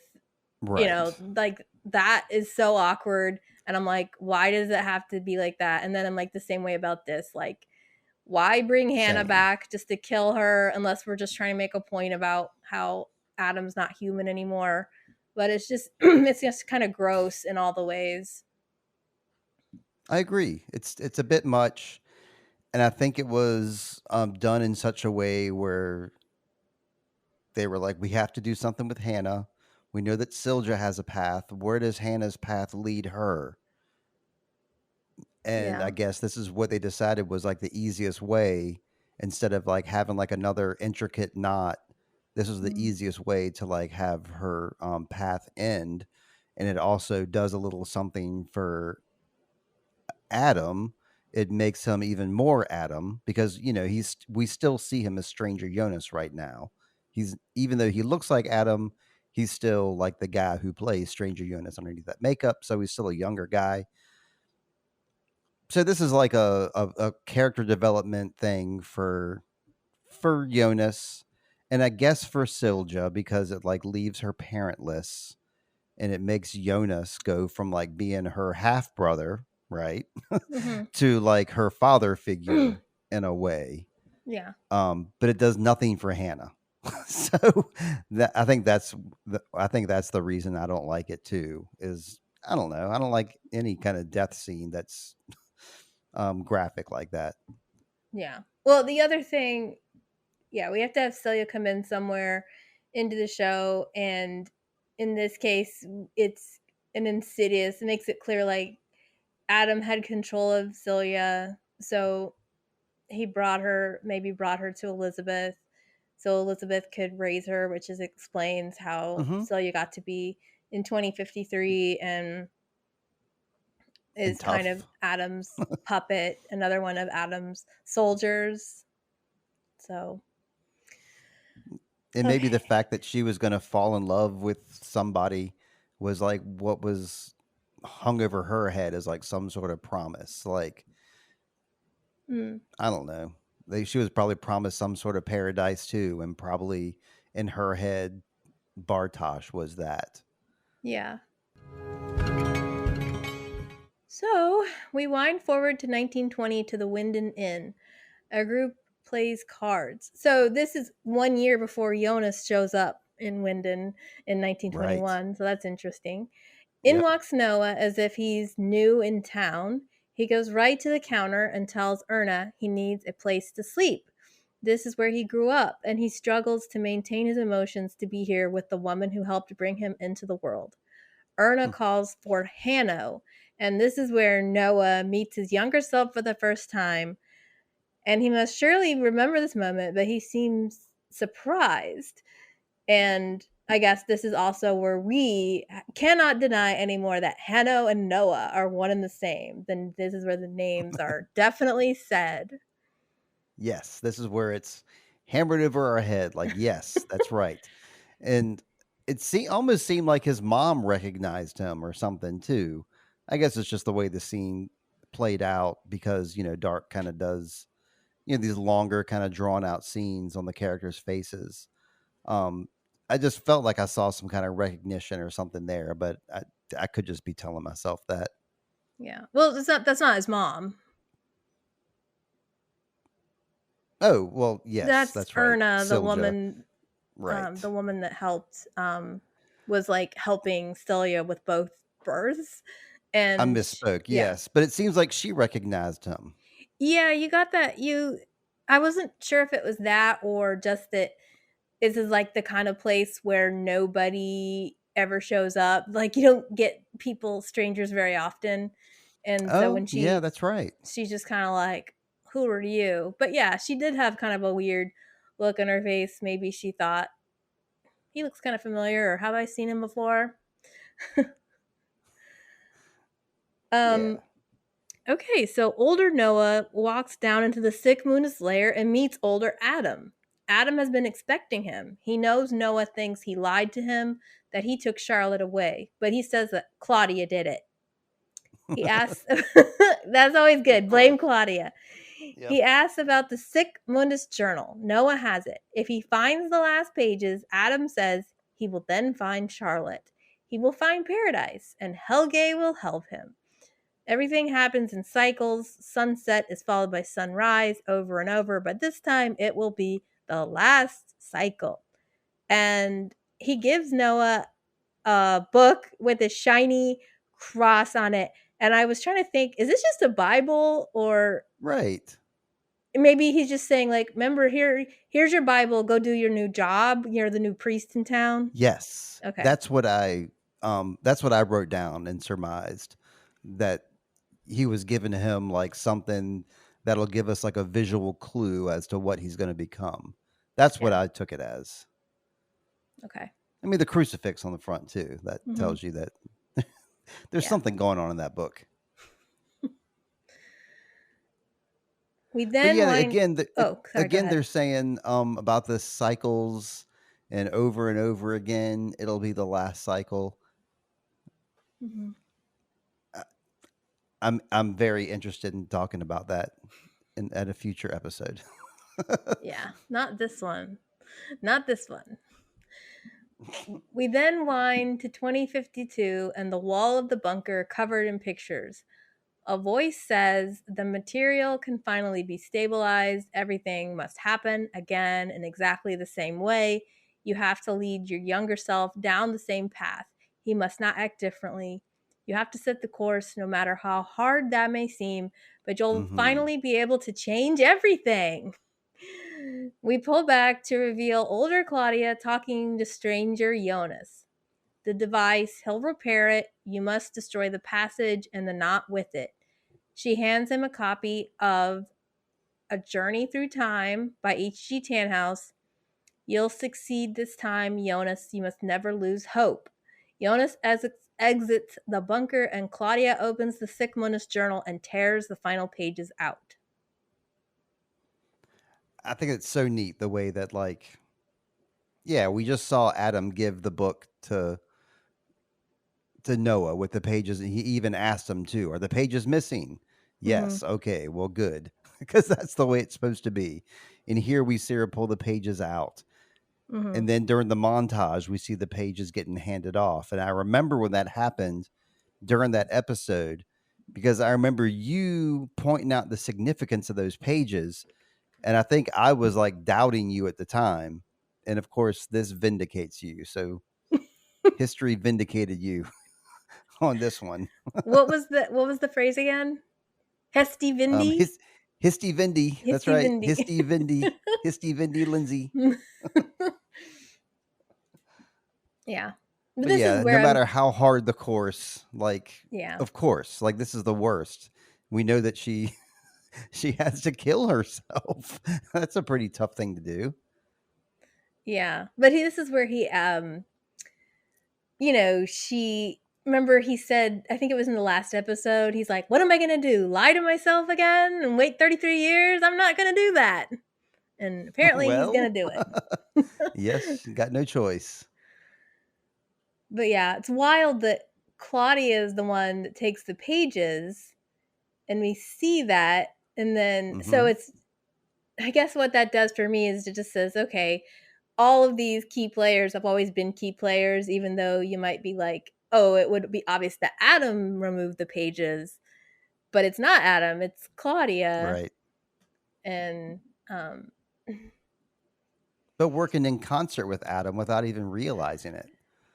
yes, yes, we talked about that at one point, like when Stranger Jonas meets like during the Scooby Gang episode where like there's like the teen team and the adult Mhm. team, and he's talking Mhm. about like Jonas is talking about Claudia, and he's also telling Charlotte about Adam and who they are in the story and like what is their role.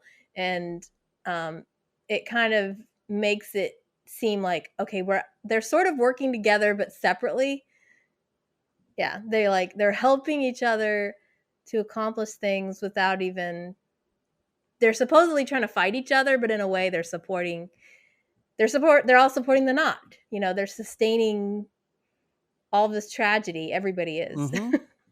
Yeah, they're all doing their little part of tying their own little piece of the knot. Yeah. Yeah. Okay, so then we get our montage. And we're seeing scenes from previous episodes, but this time from the perspective of the more knowing character. So that sort of it makes Right. everything interesting, and it's kind of like we're looking I back on love it it. and being able to see things again with fresh eyes. The song is Pneumothorax by a group named Blue Neck. If you get a moment, check out the lyrics. They're pretty depressing. I won't read those here. I don't even have them here, but I looked them up today and I was like, wow, that's like the most dire lyrics of any of the songs in the show. Well, So these characters are doing some tough stuff now. That yeah, I think that guess that matches up. yes, yes. They always pick the perfect song. So, Stranger Jonas comes to town during a search party for Eric Obendorf. Noah calibrates the chair time machine in the blue wallpaper room. Older Claudia waits in the office as middle aged Claudia walks in. Stranger Jonas leaves teen Jonas a clue to follow the signal. Noah waits in the limo as teen Bartosz meets him for the first time. Older Claudia leaves the time machine for middle aged Claudia to find.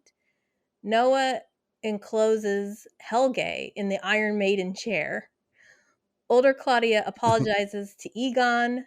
Noah shoots older Claudia and finds the missing pages of the journal.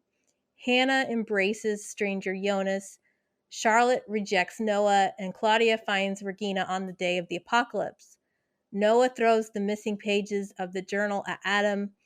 Jonas looks behind the tree at Marta and Jonas at the lake, and then Agnes shoots Noah and looks unhappy about it.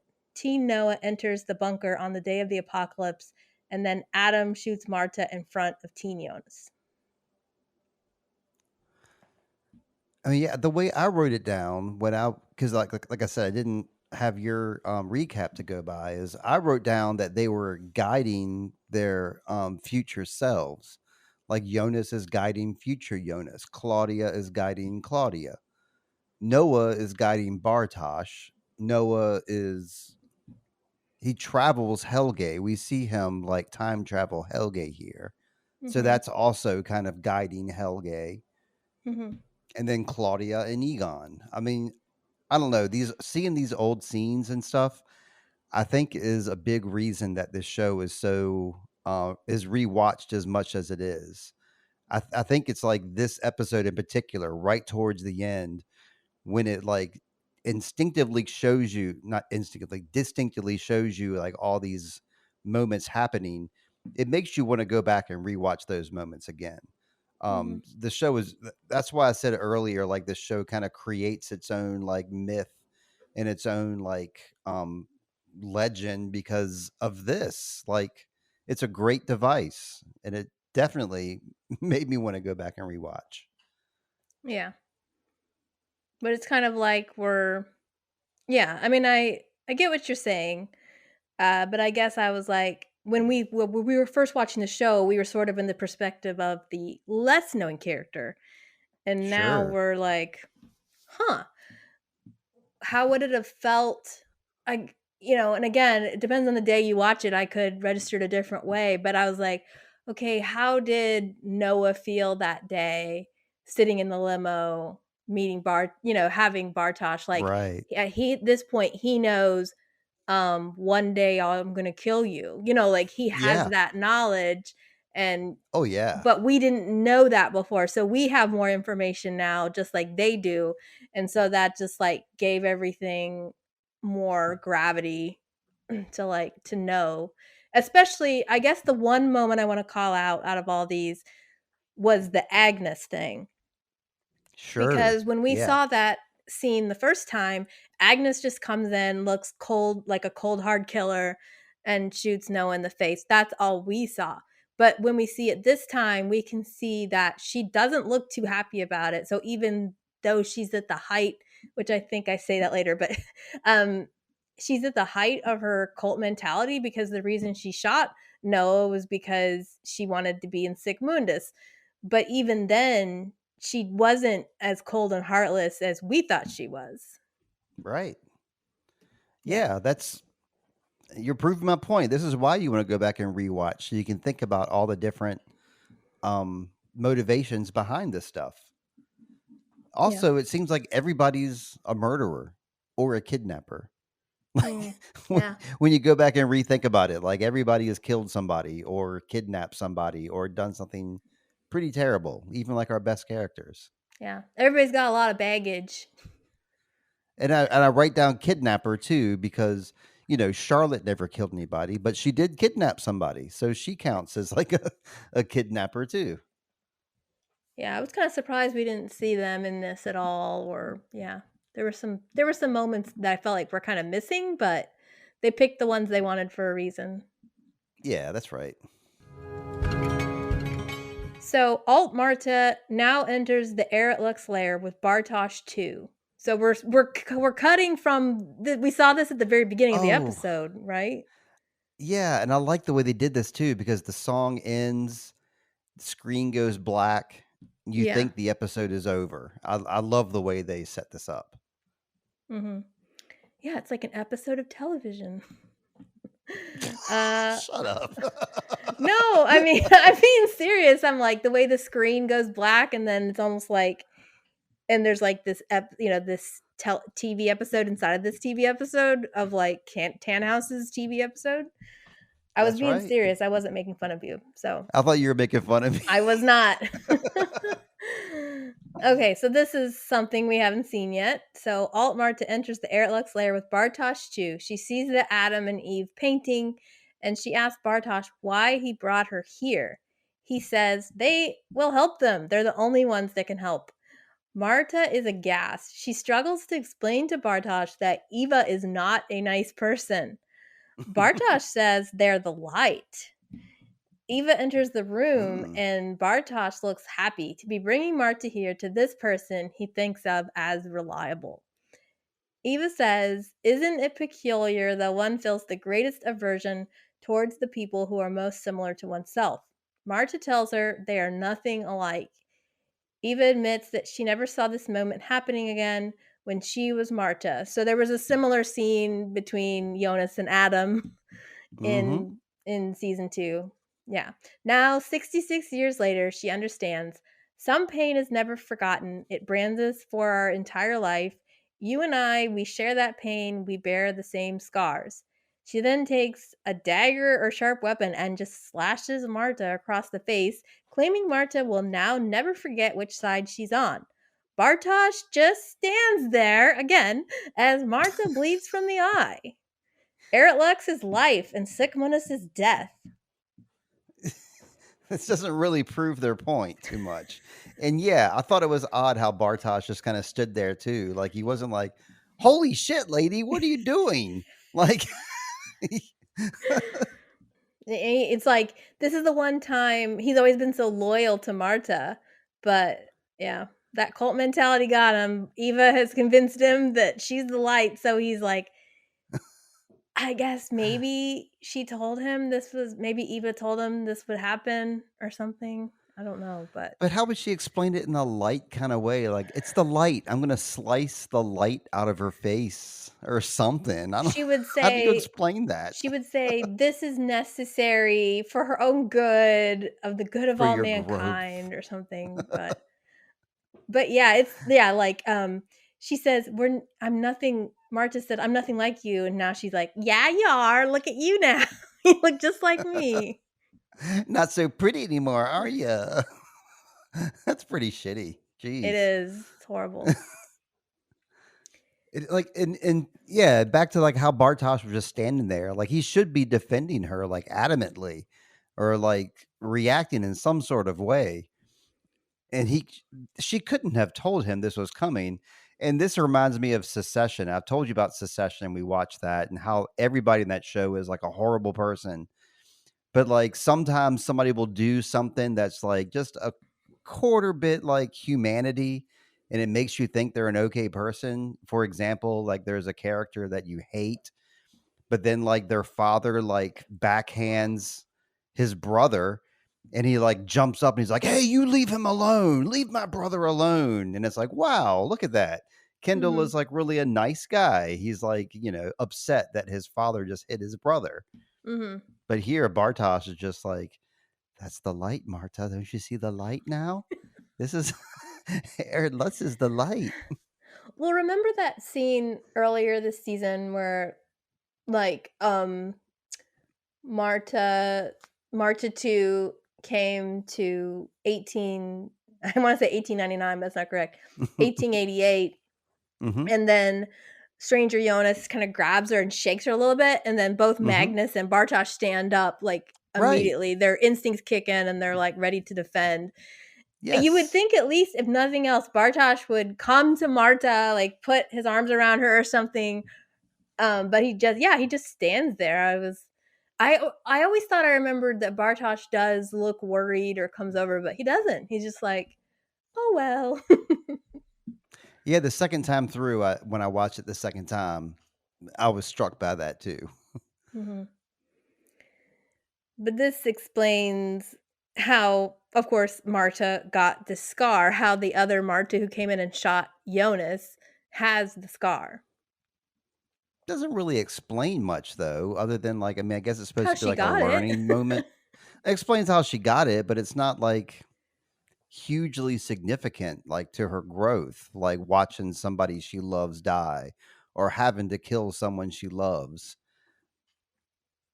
It seems like an unnecessary loop in the cycle to me that she would have to slice her face. But I guess since she did it, she has to Mhm. do it again. But we have to remember that this is the Marta that becomes Eva. Hmm. So in a Of way, course. she's the most damaged Marta of all. You know, in one Oh, I see what one you're saying. reality, Marta dies. In another reality, Marta is killed by Adam by the force of two apocalypses. This Marta survives, but she's in this abusive relationship with Right. herself where Eva is like, you will do what we say, or this is what we can do to you. She slices her face, and it's like, in a way, this is like the most twisted Martha of all.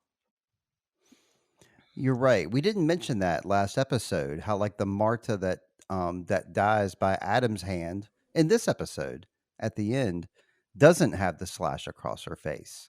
She's the Marta that just has the one little scar under her eye. Mhm.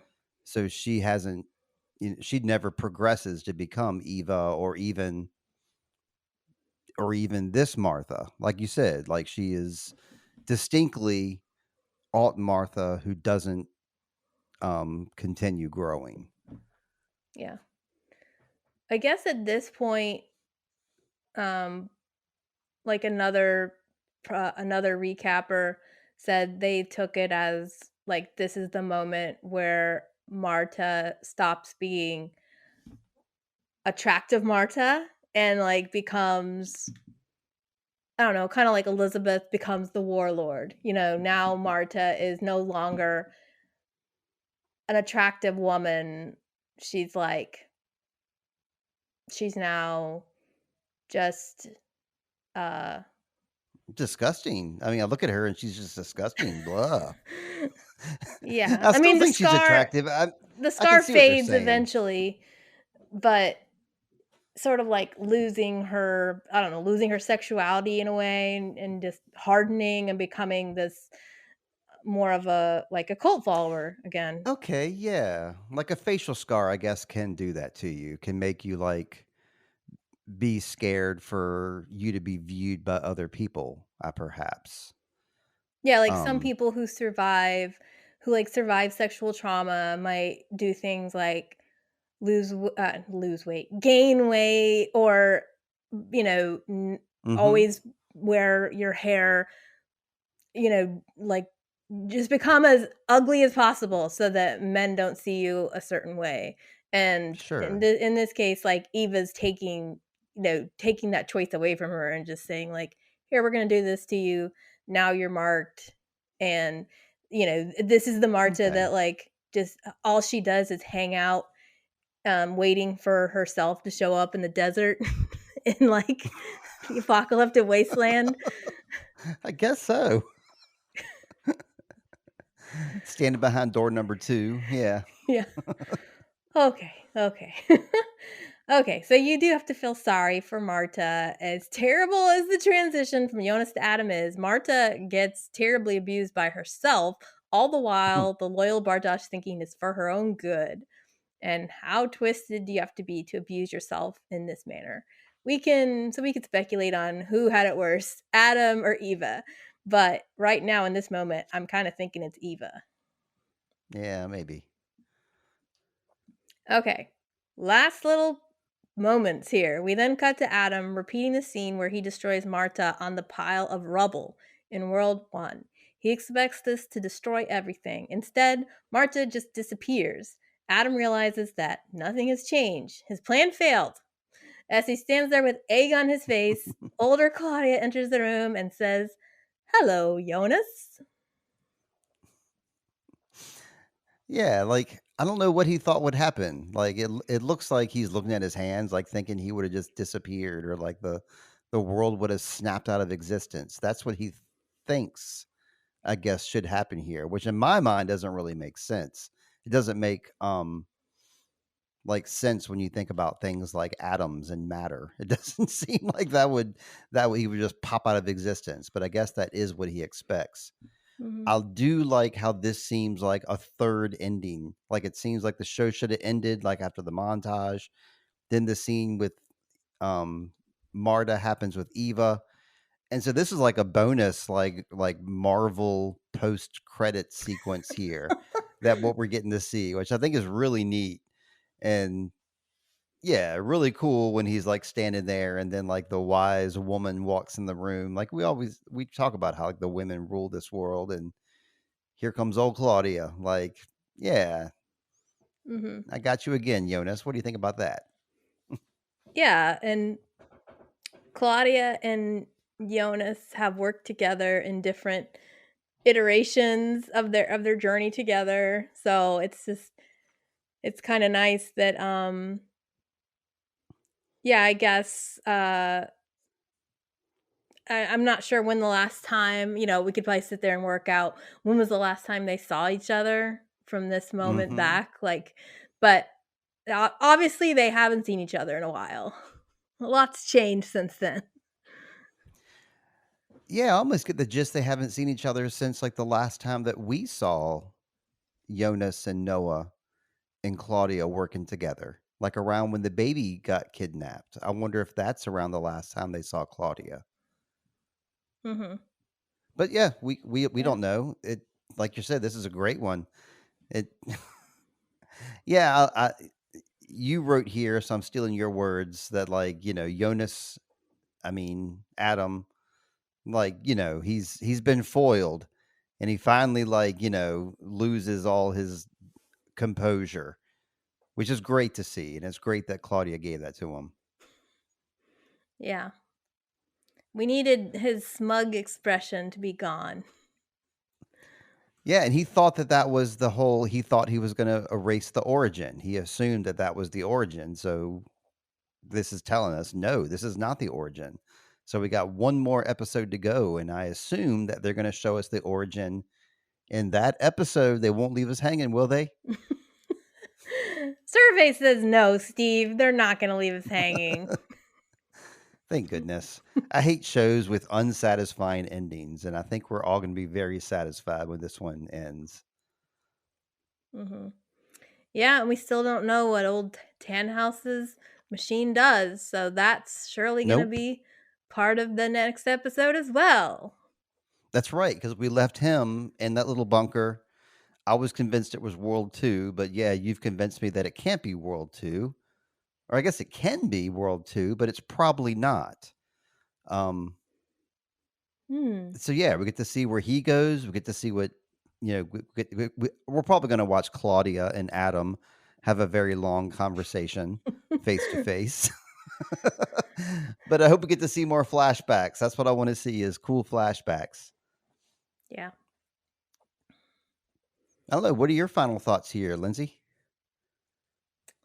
Yeah, I'm waiting for the full I I'm waiting to talk about the finale with you, and I'm going back to the Schrodinger's cat metaphor and saying, okay, it was that just a nice way to explain the reality, the existence of these dual realities, or is there more to it? And I kind of think there is. Oh, okay. All right.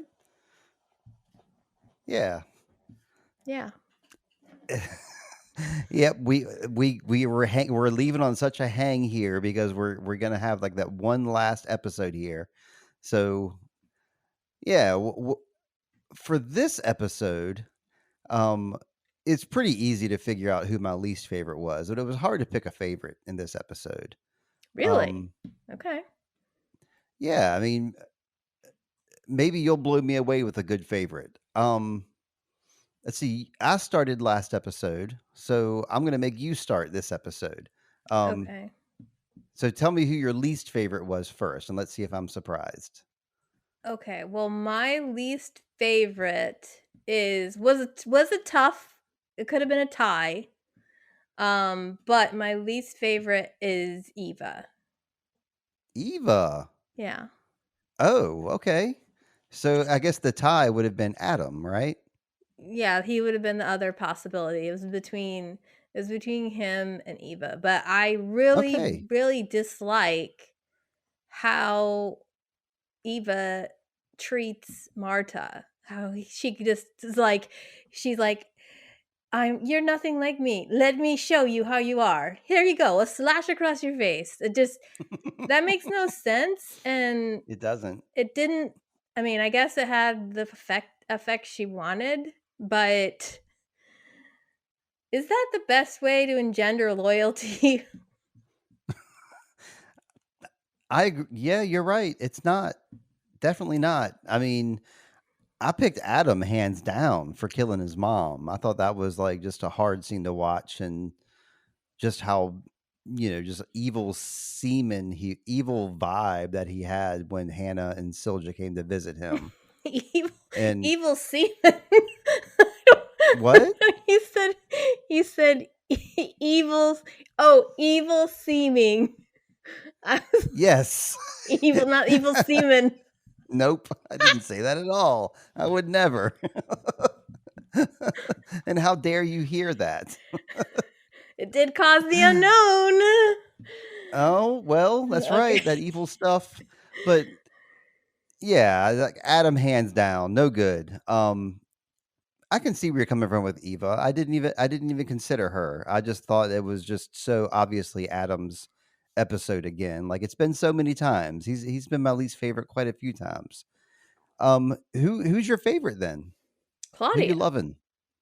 Okay, all right. That makes a lot of sense. I was gonna Claudia say is the same. kicking butt in this episode. Like she's the one moving the chessboard pieces around and controlling everybody. And obviously, she has something to say to Adam here at the end, and we want to hear it.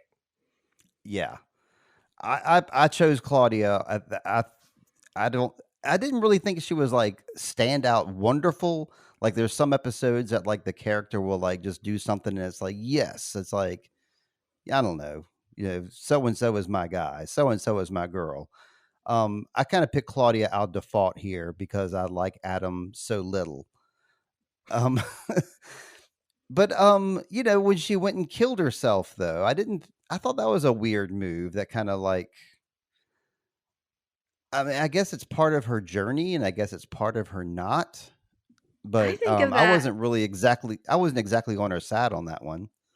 Yeah, for me, that's the moment that turns the tide in her favor because Yeah? that means she's just the way her just the way that she figured that all out, sitting there going like, have you ever met older Claudia? No. I'm the one I get the control, so I'm gonna shoot her, like checkmate. It's just brilliant. It's a brilliant character move for anybody to figure that out that quickly and to just take action. And she even hesitates for a moment when she aims, Mhm. she takes the gun and aims at her, but she does do that little check, and she is like going through it in her head that she doesn't want Regina to suffer. And so there has to be a way, not just to untie the knot, but there has to be a way without destroying everything. And neither one of you are figuring it out. So I'm going to take control. I'm just like, how can you not respect that? Because everybody else in this show, that's what they've wanted to do. They're like, you don't know how to play the game. I do. And everybody thinks they do, but Claudia is the only one that figures it out. Okay. Even more fuel for the fire there. Good deal. Yeah. Yeah, it's a better explanation than I could give for my for my reason for picking her. That's great. Well, did you have any honorable mentions? Was there anybody else you were exploring for favorite? Um Silja, just because I just feel like she should get an honorable mention. Just because it seems like her path. is not a great one. Um, not the I wouldn't say like it's the worst of everybody, but this episode we've seen lots of different sides of her, but unfortunately we get to see her die, and it's I don't know. I mean, like her death should have had more meaning, I feel. And I feel like it kind of didn't, except to Bartosh. Mhm. So yeah, I kind of wanted to give her like an honorable mention. Um just because I mean, plus she's like a cool character. Last episode, not quite so cool. This one, yeah, the way her vibe came across is much more cheerful, and like we're seeing like a different side of her here too. Hmm. Yeah, I mean, I gave her my favorite character vote on the episode when she helped to bust Jonas out of prison because I was saying like, "Oh, she sort of took she didn't follow again, like not following orders is obviously a plus with me. She didn't do what Elizabeth wanted her to and was sort of questioning everything she believed to ask Jonas like, didn't um why didn't Elizabeth kill you?" So she was sort of questioning everything. For me, like, for her here, I guess it's the reason to me, like, realizing that, like, oh, she allowed Adam to use her for, you know but again, she was groomed to be that way, and we see that here, that, like, she gets ends up being raised by Adam and then Elizabeth through Adam. But, um but yeah, I can't be on the side of some I guess I can't be on the side of somebody that follows orders so blindly, and I feel like she kinda does that to Bartosh's detriment, but, Well, I respect your wanting to honor her as a character and at least give her a mention. yeah, she deserves at least that. This is Noah's mom. I mean, yeah. And you were talking about when she let Jonas go. Like she never knew. Does she ever know that she's Jonas's brother? Hmm. Sister, I mean. I I think mean, we don't know. Hannah mentions it. Hannah mentions it. So maybe she does know. Maybe Hannah told her when she was younger because she says it to Jonas or Adam, I guess I should say, when they come into the Sic Mundus layer. Um, so Hmm, maybe it's something that she like, knew ever since she was like a little kid and maybe. maybe More kind of she always could carried have that with her. yeah, she could have forgotten, um That too. yeah, she could have forgotten who he was, but yeah, I do feel like I remember she was kinda crying, when she thought Elizabeth that he was gonna die. When Elizabeth was Mm, trying to hang him, she was that's right. so there might be something about it remembers. But yeah, this it's interesting to Sure. call out that, yeah, they have the same mom, so they're related. Yeah. Well, yeah, I think I'm out here, Lindsay. I don't have anything else to wrap us up with. Do you have anything plugs for the week or anything you're looking forward to? Mm. Well, I am for plugs, I just wanna plug my top 10 movies of 2023. It's finally Mhm. complete and on one of my stories.com, so you can check that out if you want to know what my top movies of the year were, as well as I think I mentioned this earlier, but the NC Film Critic nominations came out, and I did a Mhm. podcast where we discussed those, like what the group's nominees were for favorite actor of the year, favorite actress, all that kind of stuff. So that's also on one of my stories.com if you want to check that out. Our winners, the group's winners, will be announced on January 3rd. Right on. I don't have anything to plug. I'm still plugging away at our song. I actually have been working on it this weekend. So hopefully that'll come out sometime in 2024, which is this year. Um, but yeah, I don't have much to plug other than one of my stories and my band Intro Void and keep listening to Sweet Child of Time. Oh, yes, I can say that we are on YouTube now. It's a very easy process to upload to YouTube. Now I might show you how to do it, Lindsay, for one of my stories. Um, so now if you want to listen to my podcast on YouTube Music, you can do it there. Um, but yeah, until next week, we'll be doing episode 8. It's coming up, and I'll be looking forward to that. I know you are too. Mhm. And Lindsay, thank you for providing us with a recap in a very timely manner here. I'm really impressed with that you getting it done as quickly as you did. So thank you very much. Yeah, and happy New Year to all of our listeners. Yes. Happy New Year to y'all. I hope this new year comes and that everybody always finds water and shade and shoes. And to you too, Lindsay. Hope you have a great night. Bye. Bye.